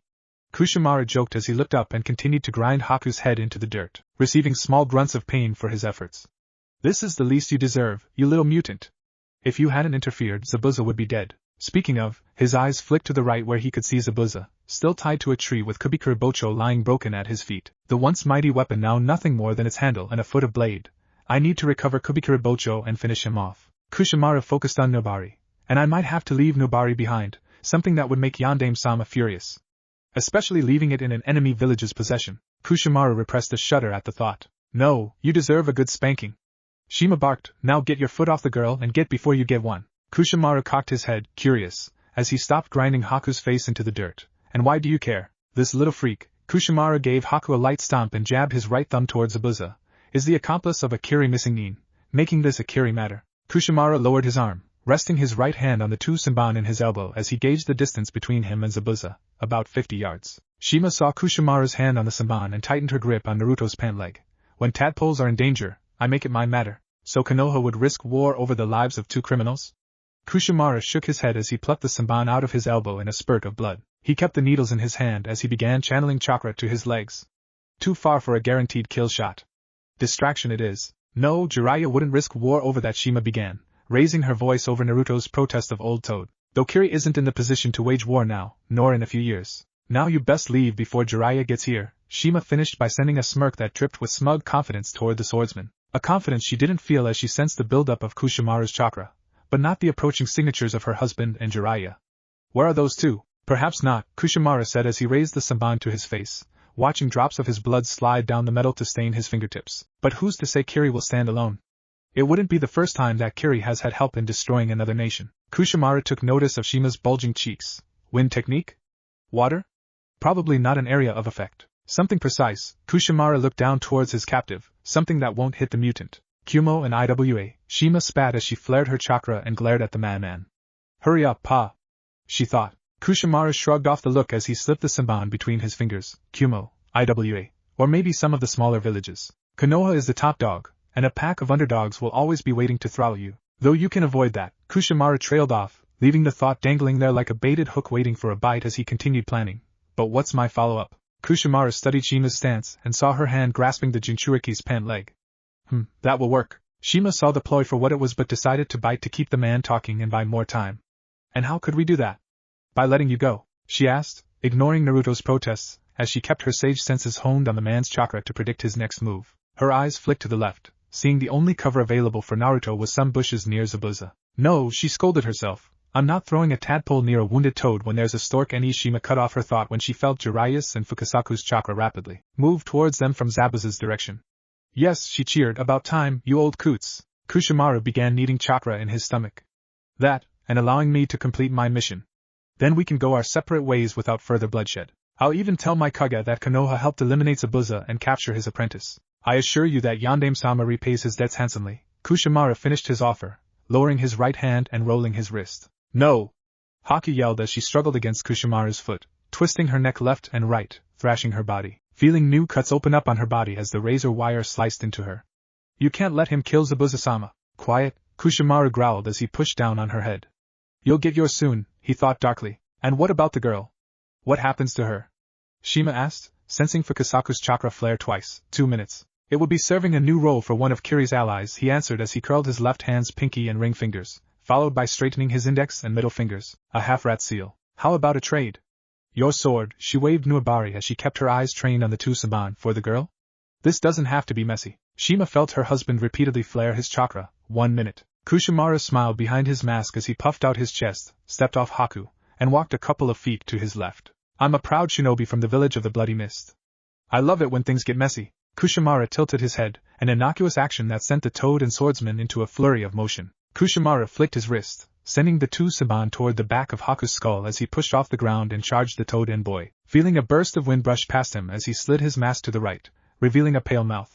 With great pain, he raised his left hand to his lips. Swayed in no jutsu, water style, water bomb technique, he thought as he fired a high-pressure stream from his lips and toward Shima and Naruto. The toad saged through Naruto into the bushes as she blew a strong gust of air over Haku's head, deflecting the Saman and sending the girl tumbling away, just before Shima was tumbled away by the deluge of water from Kushimaru's jutsu and crashing through a tree. However, she kept a hold of Nuabari. Kushimaru smirked as he sent the toad crashing through the forest. He ended the jutsu and let his left arm fall limp, feeling nothing. Still, he didn't dwell on it as he placed his mask back, pivoted to his right, and turned towards Zabuza's location, only to see a dissipating cloud of chakra smoke and 13 Narutos standing next to the bound demon. One of them went over to Kubikuribocho, picked up the broken blade, pointed it at Kushimaru, and yelled, "Charge!" 5 clones followed the order. This brat, Kushimaru snarled as he met the charge head-on. He dispelled the first clone with a right jab to its throat, and the second with a knee to its gut. The third and fourth clones rushed him from his right and left sides with their fists cocked back. Kushimaru scoffed as he swayed to his right, grabbed the right clone's collar, and threw him into the left clone, dispelling both in a large cloud of smoke, which the fifth clone used as cover for a slide tackle aimed at the Kirinin's ankles. But the veteran shinobi lightly hopped over the clone, avoiding the attack and using its head as a stepping stone to propel him into the air and towards Zabuza and the 8 remaining Narutos. Get him!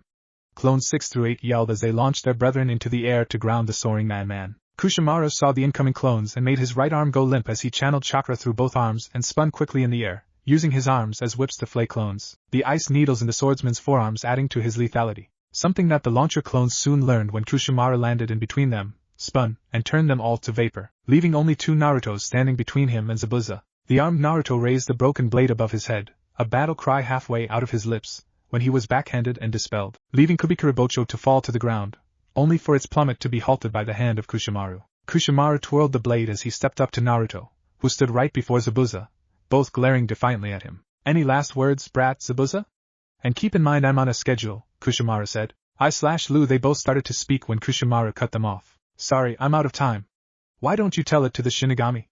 Kushimaru cackled as he thrust the blade forward, aiming to stab through Naruto's skull and gut Zabuza, only for Kubikuribocho to explode in a puff of white smoke as he felt his right arm placed into an armbar, and his fingers snapped. His mind didn't even have time to process the pain because his instincts screamed at him to move when he heard a rustling above him and saw another Naruto dropping down with Kubikuribocho ready to cut him in half. Kushimaru hastily sent an overpowering burst of chakra through his right arm, overloading the chakra network and exploding the tenketsu in his arm. Still, it was enough to allow him to bend and raise his limb to have the leech on it take some of the blow as Kushimaru stepped back, feeling the tip of the broken blade score his mask before he felt it slice through his forearm and his ulna bone, his vision bleeding red. Naruto landed in a crouch, his eyes crimson and slit, his blonde dripping with Kushimaru's blood, as he reared Kubikuribocho back to thrust it through the man's black heart. This is for dash, he began to yell when he was cut off by a knee to the face and was thrown into the bound Zabuza, the back of his head striking the missing Nin's stomach, causing the bound demon to cough up blood and begin an extended inspection of the inside of his eyelids. Naruto's vision darkened. He did not see Kushimaru's foot, emblazoned in a blue chakra shroud, racing for his face, though he did hear, oddly enough, the clop of a wooden sandal as he slipped into unconsciousness. A loud boom was heard, sending a shockwave through the forest that shook the trees and sent all its nocturnal residents fleeing. At the shockwave's epicenter was Jiraiya, wearing his usual mixture of kabuki and shinobi garb, with the unusual addition of a bulbous, warty nose, toad-like eyes, and a green toad with a mohawk riding on his right shoulder. Kushimaru wasn't in the right state of mind to comment on the Sanin's new additions as his right foot was currently in Jiraiya's right hand in a grip that could crush steel. Kushimaru knew this because he felt like all of the bones in his foot were powderized. Before Kushimaru could beg, Fight or scream, Jiraiya pulled back on the captured leg, causing the wielder of Nuabari to stumble forward as the Sannin straightened out the limb, and brought his left elbow down on the kneecap. A vicious snap was heard, sounding like a breaking branch as the bones, cartilage, and tendons in Kushimaru's knee ceased to exist. Though Jiraiya wasn't finished as he channeled Katan chakra to his left hand, causing it to be engulfed in a fiery blaze. Can have you bleeding out, courier, Jiraiya growled, a vicious gleam in his eyes as he seared shut the wound on Kushimaru's right arm. You have a lot to answer for. The pain, being too much for him, sent Kushimaru into the blissful land of unconsciousness. Jiraiya released Kushimaru, letting the man crumple to the ground. He dug into his vest and pulled out a spool of ninja wire, and the seal he had made for Naruto. He placed the seal on the swordsman's chest, his eyes lighting with satisfaction when he saw the seal glow blue, signifying a good seal. Pa, can you sense any other hostiles in the area? Jiraiya asked as he began tying up their prisoner. Fukasaku closed his eyes and threw out his senses. What took you two so long? Shima shrieked as she hopped up with an awake and silent Haku in her arms and Nuabari on her back. Haku's brown eyes focused on the forms of Naruto and Zabuza, tears of relief and joy streaming down her dirty and bruised cheeks as she saw they were bloody but breathing. Fukasaku winced. I sense a hostile, and I'm married to her, he said weakly. What did you say? Shima barked. Fukasaku's shoulders slumped as he hopped off Jiraiya's shoulder, ending the Sannin's sage mode. Nothing, dear, he muttered as he landed on the ground. That's what I thought. Shima smirked as she placed the girl down and turned to Jiraiya. And to answer your question, no, there's no more hostiles in the area. She then hopped over to Naruto and Zabuza to begin administering medical aid. Jiraiya let out a sigh of relief as he finished securing Kushimaru. That's good, and thank you for your help, Shima-sama, Fukasaku-sama, he said, looking both toads in the eye as he addressed them. I shudder to think what would have happened without your help. Don't mention it, Jiraiya boil, Fukusaku said as he looked over at the unconscious Naruto being tended to by his wife. That boy's family? Even if he doesn't know it yet. I know, Jiraiya said fondly as he gazed at Naruto. What are the chances? You're telling him, Jiraiya. Everything. Fukusaku cut him off as he hopped over to catch Zabuza when his wife ripped the wire. Damn it, Jiraiya cursed under his breath as he walked over to the bound Haku and sat down cross-legged, drawing the girl's attention. Miss, would you care to tell me who you are and why I had to save my godson from Kiri's last loyal swordsman? He asked politely, but Haku could hear the steel hidden behind his words. My name is Yuki Haku, and Haku began telling her story to the Toad Sannin and Toad sages. Naruto woke to the sound of dripping water. Confused, the boy slowly opened his eyes and was greeted by large, leaky iron pipes that hung from a metal ceiling. The pipes faintly glowed orange, flickering like a flame in the wind. How did I get here? Last I remember, I was fighting that sewing freak who tried to kill Haku-chan. Naruto shot to his feet, his blue eyes wide and frantic as he scanned his surroundings. Haku-chan? Where are you? The boy yelled, his voice echoing down the tunnel, hoping to hear her light, soothing voice. Instead, the voice that responded was dark and rough. Kukuku, is the brat worried for his mate? Naruto's head whipped to his right. Who are you? Where's Haku? The voice chuckled, come and find out. A bright orange light flared at the end of the tunnel, flowing down the pipes and making Naruto's eyes water. Bastard! Naruto cursed as he rubbed his eyes and began following the glowing pipes, the light at the end of the tunnel disappearing. Naruto couldn't tell how long he walked down the damp, dark tunnel. He had tried to keep track of the passing seconds in his head, but the uneven dripping of the pipes echoing around him threw off his count, much to his annoyance and the voice's amusement. What's the matter? Can't keep time? Is a little water distracting you? The voice tooted. Not much of a shinobi, are you? Shut up, Naruto muttered, his steps becoming more forceful. I'm a good shinobi. Really? The voice asked with faux surprise. I didn't know a good shinobi needed someone to save them. I said shut up, Naruto growled, his pace quickening as he recalled the old lady toad saving him from Kushimaru. The image of a bound and crying Haku, watching with fearful eyes as Kushimaru's clone descended, would be forever burned into Naruto's brain. Pathetic. What kind of good shinobi needs an old toad to save them? Though that's not the only time someone saved you, is it? Shut up, Naruto forcefully stated as he began jogging, running towards the voice and away from the memories to little avail. He remembered freezing up in front of the demon brothers, only to be saved from their claws by Kakashi. Naruto recalled Sasuke's mocking question, are you okay, scaredy cat? I never thought I'd agree with an Uchiha, but you are a scaredy cat. Always needing your sensei to save you, isn't that right? Shut up! Naruto roared, his eyes shut as he sprinted down the tunnel, water splashing and splattering off the walls as a dim glow appeared at the end of the tunnel, making it lighter. Though Naruto didn't notice this, he was lost in the memory of Iruka's tear-stained face hovering over his own. The man had protected Naruto from a windmill shuriken thrown by the traitorous Mizuki. The voice scoffed. My least favorite of your life and death situations. Insulting how that ingrate could confuse a sniveling whelp for me. The voice roared as a wave of killing intent rushed forth and made Naruto freeze, pausing his mad sprint and making him face plant into the cold, unforgiving ground. Naruto felt like he couldn't breathe, like he was at the bottom of the ocean with a mountain pressed down on his chest. Zabuza and Kushimaru's killing intents combined couldn't hold a candle to the crushing force Naruto was feeling. The voice darkly chuckled. That's a good little Nigen, groveling before your betters. But it's rude to speak to someone without looking them in the eye. The killing intent lessened considerably, making Naruto feel like he was treading choppy waters rather than drowning. Now get up, the voice commanded. Naruto gasped as he rolled to his back, taking deep, shaky breaths as his blue eyes focused on a crimson-slitted eye that was larger than him, that was embedded in a furry, orange fox head that was bigger than a small house, a head which housed white fangs taller than a full-grown man. Naruto's breath hitched as his mind registered what he was looking at. You're the Kyuubi? Why, yes, I am. The Kyuubi grinned as it sent another wave of killing intent towards the boy, less intense than the first but enough to make the boy short of breath. I told you to get up. Naruto shot to his feet, his eyes wide and frightful as they darted to and fro, looking for an avenue of escape. He was in a large room with a giant cage featuring hundreds of thin bars and a piece of paper acting as the lock. Wait, cage? Naruto took a breath and looked beyond the bars to see the towering form of the Kyuubi, its 9 tails lazily waving behind it. Naruto felt a surge of courage flare in his gut at the sight of the mighty Biju behind bars. You think you can order me, damn fox? I'm not the one trapped in a cage, Naruto yelled, only to let out a pitiful yelp as a surge of killing intent fell upon the boy's shoulders, forcing him to his knees. And yet you kneel before me, Kyuubi growled. Know this, Jinchuriki. I may be caged, but I am far better than you or any other human will ever be. Naruto clenched his fists. That's not true, Naruto gritted as he struggled to stand. Humans are better than demons. Oh? And was it demons or humans that sealed me within you, making you a weapon, Jinchuriki? The fox asked mockingly. The fourth sealed you to protect the village, the boy stated as he rose to his feet on shaky legs, his blue eyes glaring fiercely into the fox's red ones. And I am not a weapon. I am Uzumaki Naruto. The blonde roared, his legs steadying as he stared down the fox. The two beings silently looked daggers at one another, the blonde seeing the utter contempt for humanity that dripped from the fox's eyes. In contrast, the fox saw the same calm determination shining in the boy's eyes, reminding it of the bastard fourth Hokage. They held their stare off for what felt like a lifetime. Finally, the boy broke the silence by asking, What do you want, fox? The fox reined in its killing intent as it leaned forward, brushing the blonde's bangs with its fetid breath. Nothing you would give me. The Kyuubi's eyes flicked towards the seal for a fraction of a second, scowling at the piece of paper that held it captive before refocusing on its jailer. And nothing you could give. For a second, Naruto swore he saw the mighty Biju's eyes glaze over in sadness before being banked by irritation. I just wanted to meet my jailer, face to face, and I must say, you are pathetic. What was that? Naruto wondered as he observed the beast. Can demons even feel sadness? Then the fox's last words registered in the boy's mind. I'm not pathetic. I'm strong, the fox scoffed, rolling its eyes as it snarked. Sure you are, asked Kushimaru, the demon brothers, and Mizuki. Or do you not recall your trip down memory lane? The fox then rested its head on its front paws.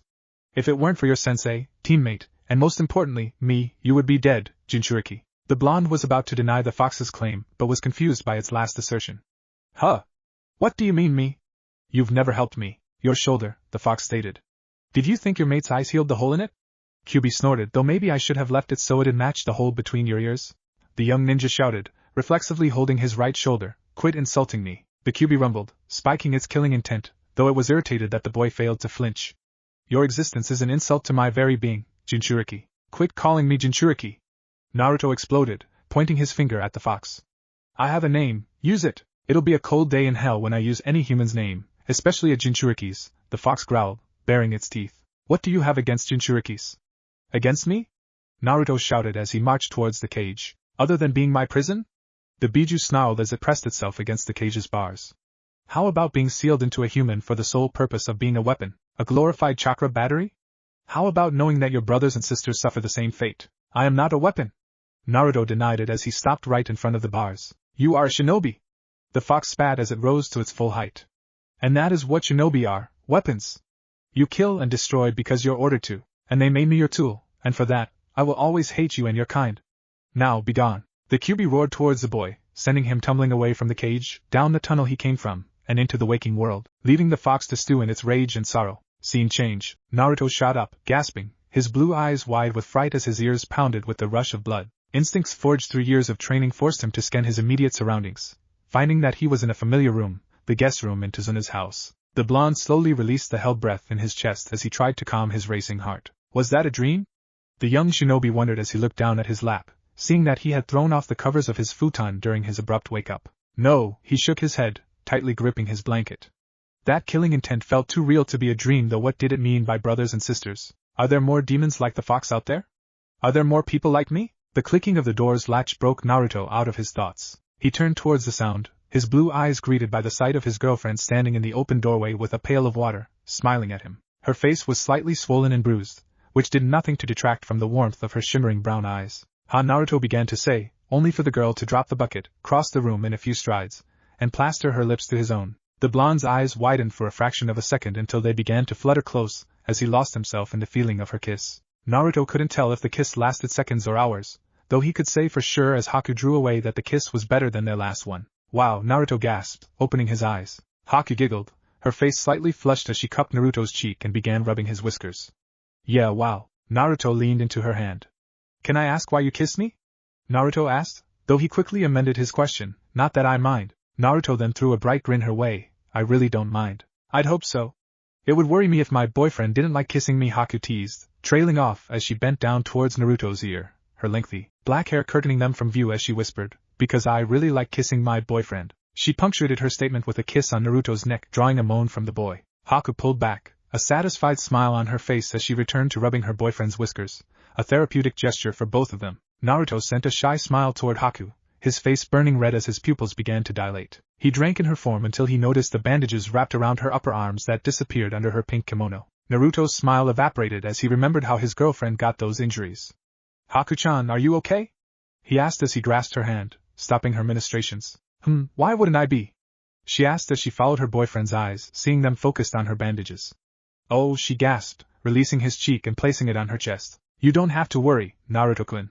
Shima-sama dressed my wounds and assured me there wouldn't be any scars, she reassured the boy with a smile. Oh, that's good, Naruto smiled, though her answer reminded him of their amphibian rescuer. Shima's the old lady toad who saved me, right? By the way, what happened? I know that Kushimaru knocked me out. Naruto trailed off as he looked away from Haku, the images of his failure in saving her and Zabuza flashing in his mind. He wasn't allowed to stew in shame for long as he felt Haku gently grab his chin and tilt it towards her. Haku looked Naruto straight in the eyes, her brown orb shimmering with tears, a grateful smile on her face. Naruto, you protected Zabuza-sama. You stalled Kushimaru, placing yourself in danger, Haku sobbed. Even though I lied to you. Her tears began streaming down her face as guilt gripped her heart. I'm sorry. She let go of Naruto's chin, turning away from him as she made to stand up. Haku was cut off as Naruto pulled her into his chest. I love you, Haku, Naruto said into her ear as he wrapped her in his arms. And I forgive you. Haku's eyes widened as she tightened her grip on Naruto's shirt and soaked his shoulder with her tears. They held each other for a few minutes, with Haku's sobs subsiding until she finally placed her hands on Naruto's chest and pushed herself up, staying in Naruto's arms as she looked down towards her boyfriend. Naruto looked up at his girlfriend, taking in her red cheeks, puffy eyes, and messed up hair. He got struck with a sense of déjà vu, which made him chuckle. Haku arched an eyebrow. What's so funny? Just reminded of our first date, Naruto explained as he stroked her hair. You're beautiful, Haku-chan. I remember, Haku blushed, a fond smile on her face. A smile that soon turned sensual as she lifted her right leg, straddled Naruto's hips and slid her left hand from his chest to the back of his neck, threading her fingers through his blonde hair. Though I forget what I did after your compliment. She leaned down, her breath brushing his lips, whispering, could you remind me? Before Naruto could act, he and Haku froze at the sound of perverted giggling. Hee, you were right, Kakashi-kun. This boy is a goldmine. And those notes you took, you'll be getting a writing credit in my next book. Thank you, Jiraiya-sama. Slowly, Haku and Naruto looked to the open doorway, finding two of the most fearsome shinobi Konoha has produced, Jiraiya of the Sannin and Kakashi of the Sharingan, furiously scribbling in notepads and giggling. Go on, don't mind us, Jiraiya motioned for the couple to continue with a wave of his hand. Yes, please don't stop on our account, Kakashi gave the two teens his patented eye smile. The two teens looked away from the door and towards each other, noticing that both faces were doing remarkable impersonations of lobsters. Jiraiya and Kakashi quickly left the doorway, cackling as they fled downstairs to avoid the futon, pillow, hail of ice senbon, and a pair of sandals that peppered the hallway wall. A few minutes later, Naruto and Haku walked down the stairs, where they found the rest of the shinobi gathered around the dining room table. Jiraiya was sitting at the head of the table, a stoic expression on his face as he read from a scroll. Kakashi was seated on one side of the table, leaning back in his chair and reading from his orange book. Sitting across from Kakashi were Sasuke and Sakura, with Sakura staring longingly at the Uchiha, while the boy in question was studiously ignoring her and throwing cautious glances towards their last table guest, Zabuza. The former demon of the mist sat opposite Jiraiya, sporting crossed arms, a scowl, and more bandages than usual, with a repaired Kubikura Bocho leaning against the table. Good afternoon, Zabuza-sama, Haku greeted her master as she sat beside his left while Naruto sat between her and Kakashi. How are your injuries? Zabuza's scowl softened. They're fine. He rolled his shoulders and flared his chakra a bit sore, but I can finally channel chakra now. The missing nin then looked towards Naruto. Hey brat. Naruto's eyebrows twitched. Yeah, no brows? Zabuza's non-existent eyebrows twitched. He had a barb on his tongue when he spied the slightest narrowing of Haku's eyes. Zabuza sighed, swallowing his retort, before continuing, I just wanted to thank you for helping with Kushimaru. It's no big deal, Naruto replied, scratching the back of his head. It was the right thing to do, Zabuza scoffed. The right thing to do? That isn't a line a shinobi says. Well, it's a line that the shinobi says. Naruto stood up and jabbed his thumb at his chest as he stared Zabuza straight in the eye. And I'll say it till and after I become Hokage. They held the stare for a couple of seconds before Zabuza chuckled. You know what, kid, you may just do that. Hopefully, Haku and I will be right there to see it. Zabuza then turned his attention to the eldest shinobi, who was looking at Naruto with a proud gleam in his eyes. Jiraiya-sama, what's the word from the Hokage? Jiraiya held up the scroll in his hands. Our Hokage is willing to hear you and Haku out, particularly Haku. Jiraiya mock coughed as he held up the scroll like a town crier about to read a proclamation, and I quote, I can't wait to meet my grandson's first girlfriend. Treat her like a gentleman. Or I'll tell your Ayam-chan to ban you from Ichiraku's for a month. Everyone got a good laugh at the blushing young couple. Jiraiya waited for the table to settle before he adopted a more serious expression. Though your meeting will have to wait till we deal with Gato. He rolled up his scroll and slid it to Kakashi. So Sandaime-sama wants us to eliminate Gato? Kakashi asked as he opened the scroll and scanned it, his one visible eye widening as it got to the bottom of the scroll. He wants my genin to participate? Sakura gulped. Hokage-sama wants us to kill Gato. Sasuke grunted as he rested his chin on his laced fingers. Naruto remained silent, though the sudden tensing of his shoulders and the slight curling of his lip told the veteran shinobi all they needed to know of what he thought about the Hokage's decision. Jiraiya nodded as he addressed Kakashi. He thought it would be a good opportunity for your team to get their first kills in a safe environment. In addition, Sensei's worried about Gato's ties to Kiri. He doesn't want the current Mizukage to get a foothold so close to Hai no Kuni. I see, Kakashi rubbed his chin. Do you know where Gato's base of operations is? Yes, I've had my summons trailing his goons. Gato's got a warehouse near the docks that must be neutralized, but his main base is the daimyo's castle on the north shore. My summons count his men at around 5 dozen. Jiraiya looked towards Zabuza. Does that sound right? Yeah, though we'll have to go tonight. Gato's a rat. When Kushimaru doesn't show up, he'll flee, Zabuza advised as he placed his hand on Kubikurabocho's pommel. Speaking of, what happened to Kushimaru? I owe him a few cuts. I secured Kushimaru in a prisoner scroll and had him delivered to Konoha, Jiraiya answered.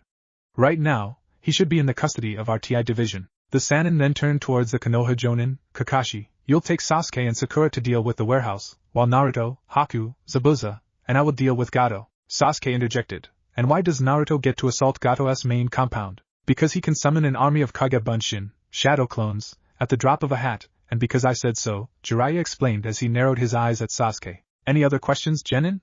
Jiraiya asked, stressing Sasuke's rank. Sasuke, deciding discretion was the larger part of valor, shook his head and said, No, sir. Good, Jiraiya nodded. I'll leave some summons here as guards. In addition, I want Naruto to leave a team of 10 clones scattered across the house using the Henji no Jutsu, transformation technique, to disguise themselves as household objects, just in case. Seeing Naruto's nod, Jiraiya addressed the group. We move out in 20 minutes. Jiraiya stood up, pushed away from the table, and walked towards the front door. Hey, old man, a voice said from behind him, causing the elder shinobi to stop at the door. Looking over his shoulder, he saw a familiar pair of cool blue eyes staring sharply into his own, commanding his attention, just like the boy's father used to do back in the day. After our mission, we need to talk, Naruto stated, his voice measured and determined. Jiraiya tightly nodded, then left out the door, leaving the other shinobi to prepare for the night's grisly work. Scene change. Just as the sun was dipping below the horizon, painting the sky a dark orange and dashing the dirt streets with long shadows, 3 shinobi landed on a roof across from Gato's warehouses. They could see 3 men outside, standing guard. What's the plan, sensei?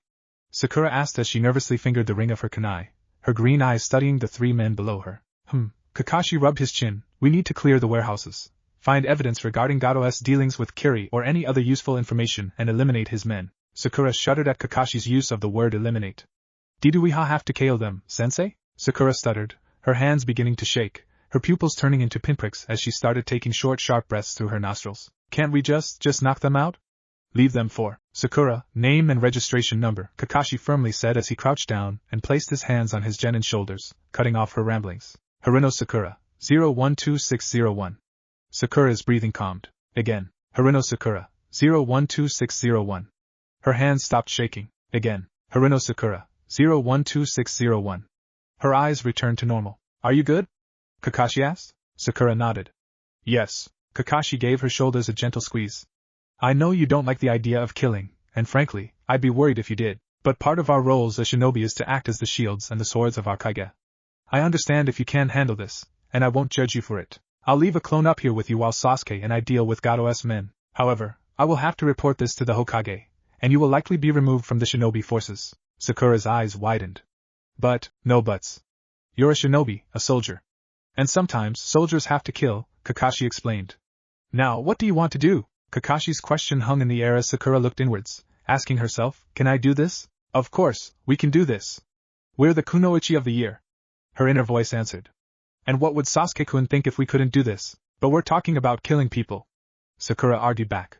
Wouldn't that make us bad? She then spared a glance towards her crush, noting that the boy hadn't said a word, his eyes trained on the street below. Would Sasuke still want us after? Sakura could practically feel her inner voice roll its eyes as it stated, Sasuke's a shinobi. He'll be in the same boat as us. Oh, you're right, Sakura sheepishly thought. Plus, her inner voice explained in a gentler tone, if we want to be a kunoichi, we'll have to do this. Because as Sensei said, sometimes soldiers have to kill. Sakura gulped at that thought, then took another look at Sasuke and decided. Taking a deep breath, she turned to her sensei. I can do this. Kakashi patted her on the shoulders as he stood up. Good. Know that after this, my door will be open for you, or you can speak to a member of the Yamanaka clan. Kakashi looked over his shoulder. The same goes for you, Sasuke. Sasuke grunted, his eyes tracking the goons, a kunai gripped tightly in his right hand. Kakashi restrained from sighing as he walked to the roof's ledge. Now, the Jonin said, his visible eye hardening on the three guards, here's the plan, honey trap. Scene change. Nibiru leaned against the warehouse, picking at the dirt underneath his nails with the tip of his tanto. I'm bored, Namikamono yawned, scratching his long, hairy forearms as he lazily scanned the empty streets. The villagers knew better than to walk by Gato's warehouses, especially at night. Nibiru grunted in agreement while grooming when he felt a tap on his right shoulder. What, Akio? Nibiru grumbled as he turned towards the third guard. Akio pointed down the street. Look! Namikamono and Nibiru followed the man's finger, their eyes lighting up as they landed on the svelte form of a young, black-haired woman wearing a red chipao dress. She was taking small, shuffled steps, her head down as her long hair hid her eyes. Well, looks like the entertainment's arrived, Nibiru quipped as he pushed off the wall, walking out into the street and stopping in front of the woman, startling her. Hello, what's a pretty thing like you doing out so late? Are you lost? He asked, leaning forward and leering at her. The woman yelped, squeaking like a mouse, as she stumbled backward and ran into the arms of Namikamono. She looked up into the goon's black, beady eyes, her green eyes wide with fright. Hey, it's all right, the long-armed thug cooed as he tightened his grip on the lady. Why don't you let these kind uncles help you? The woman lowered her head, her green orbs curtained by her dark locks as she fell deathly silent. Nibiru chuckled. I'm not hearing a no. The large brute locked eyes with his comrade and jerked his head towards a nearby alley. Namikamono nodded, a salacious grin on his face as he dragged the unresistant woman towards the dark alley, followed by Nibiru. Neither man saw a shadow descend on the third guard, Akio, as they exited the street. Namikamono pushed the lady against the wall, placing his knee between her thighs as he pinned her arms above her head with his left hand. The goon was surprised when the woman wrapped her legs around his waist. Looks like we got a kinky one, Nibiru joked as a man with gray hair glared down at him unnoticed. Looks like, Namikamono agreed as he leaned towards her.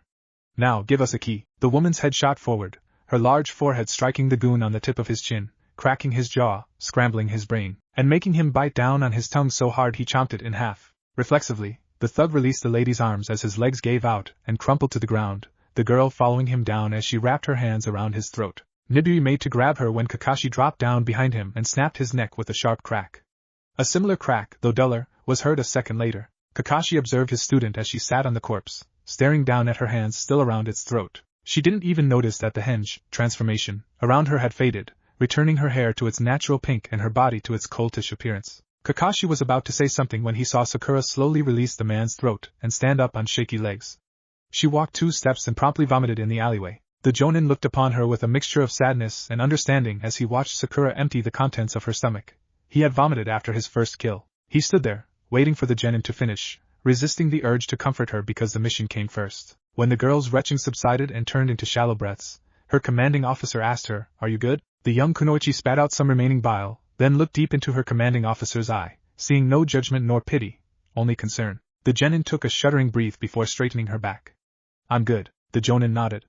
Returned to the roofs and watched the back entrance of the warehouse. Sakura quickly channeled her chakra to her feet and climbed up the nearby wall. Kakashi watched her disappear over the roof, then crouched near the corpses and observed their faces, committing their looks to memory. When he was satisfied, he stood up and summoned a shadow clone. They both then transformed into the dead men, Kakashi taking the form of Nibui, while his clone took the form of Namikamono. The transformed men quickly examined one another for any obvious faults with the illusion, 2 small eyes, 2 large ears, etc. But found nothing to correct. Satisfied, the real Kakashi left the alley first while his clones stacked the corpses on one another before flashing through hand signs. Kakashi ignored the bright orange flash behind him as he approached the warehouse's front door, where Sasuke stood in the guise of the third guard. Any company? The Jonin asked, scratching his chin. Sasuke shook his head, slightly tightening his grip on Akio's polearm. Nope, the street's dead. His transformed brown eyes flicked towards the alley, where the flash of light had died down, and Namikamono had emerged. And how was your company? She was good, Kakashi grunted as he opened the front door and walked inside the warehouse with Sasuke silently trailing behind him, leaving the polearm leaning against the wall. The first thing that greeted the 2 transformed ninjas was the pungent smell of chemicals, followed by laughter from a room at the end of the hallway. No fire, Kakashi whispered to his student as they walked down the hallway, approaching the sounds of laughter. Understood, Sasuke answered, his voice equally low, as they walked by a wide doorway covered by thick, black curtains. Curious, they stopped and slightly parted them, seeing the warehouse floor and finding Gato's drug operation in full tilt. They observed men in cloth masks and rubber gloves working at tables where they appeared to be soaking and straining some white mixture and turning it into a white paste. What are they making? Sasuke asked as he watched one man take some of the paste and mold it into a brick. Cocaine, Kakashi replied as he scanned the room and saw a windowed office overlooking the warehouse floor. It's a stimulant derived from a plant found and grown in southern Cha no Kuni. It's highly addictive and can lead to heart attacks. Sasuke counted the men in the room. 20. I kind of wish the Dobe was here. His clones would make good meat shields. True, Kakashi agreed as he stepped away from the curtains. But we'll just have to make do. He then turned and continued down the hallway toward the end room. Sasuke followed his sensei. They passed by one more door that was closed and locked. Kakashi paused, pushing his ear against the door and channeling chakra to his ears. He heard the unmistakable sounds of painful defecation. What is it? Sasuke asked, his eyes shifting from the end room to the warehouse floor entrance. Bathroom. And it's occupied, Kakashi answered as he cut the chakra to his ears. Stay here and watch the hallway, the Jonin ordered. Sasuke jabbed his thumb toward the door. And what about the bathroom? What if he comes out? Kakashi ran his thumb across his throat. Make sure it stays occupied. Sasuke's eyes narrowed before nodding as he leaned against the wall near the door, arms crossed against his chest, a scowl on his face. Seeing his student in position, the leader of Team 7 went to the final room and opened up the door, finding a small break room and 5 more guards. 4 played cards around a small table, while the 5th leaned on a small counter smoking a cigarette. Nibui, the fuck you doing here? You're supposed to be out front, the smoker said, his eyes narrowing as he studied the large man standing in the doorway. There was something off about him that was setting his instincts on edge. Unconsciously, his right hand moved closer to the handle of his katana propped up against him. Nibui noticed the smoker's actions as he entered the room, closing the door behind him. Needed to shit, but someone's in the can. One of the card players, the one facing the door, released a bark of a laugh, his face flushed from alcohol. You dumbass, you forget that Atsuo's been in there for the past hour? Nibui shrugged his shoulders. Thought the moron would be done by now.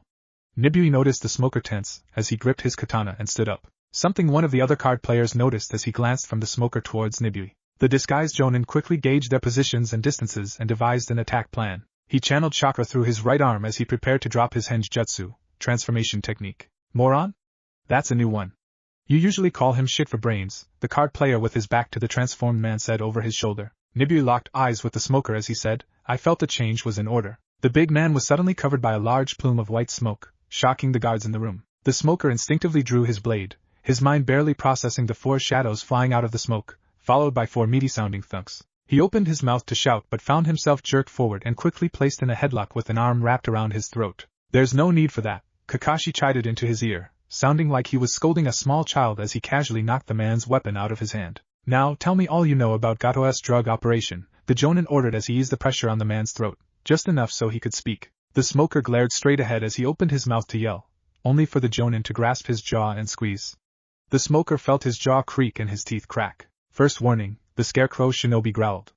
This can be quick and painless like your friends over there. Kakashi jerked the smoker's head down, so his eyes could focus on the 4 corpses surrounding the table. Each corpse had black knives buried near the hilt in their skulls. Or this can be slow and painful. A few seconds passed as the smoker stared at the 4 bodies, their faces twisted in shock as blood and brain matter leaked from their ears and nostrils. He then slowly nodded into Kakashi's grip. The Jonin eased his grip. Good, now tell me about Gato's businesses here in Nami no Kuni.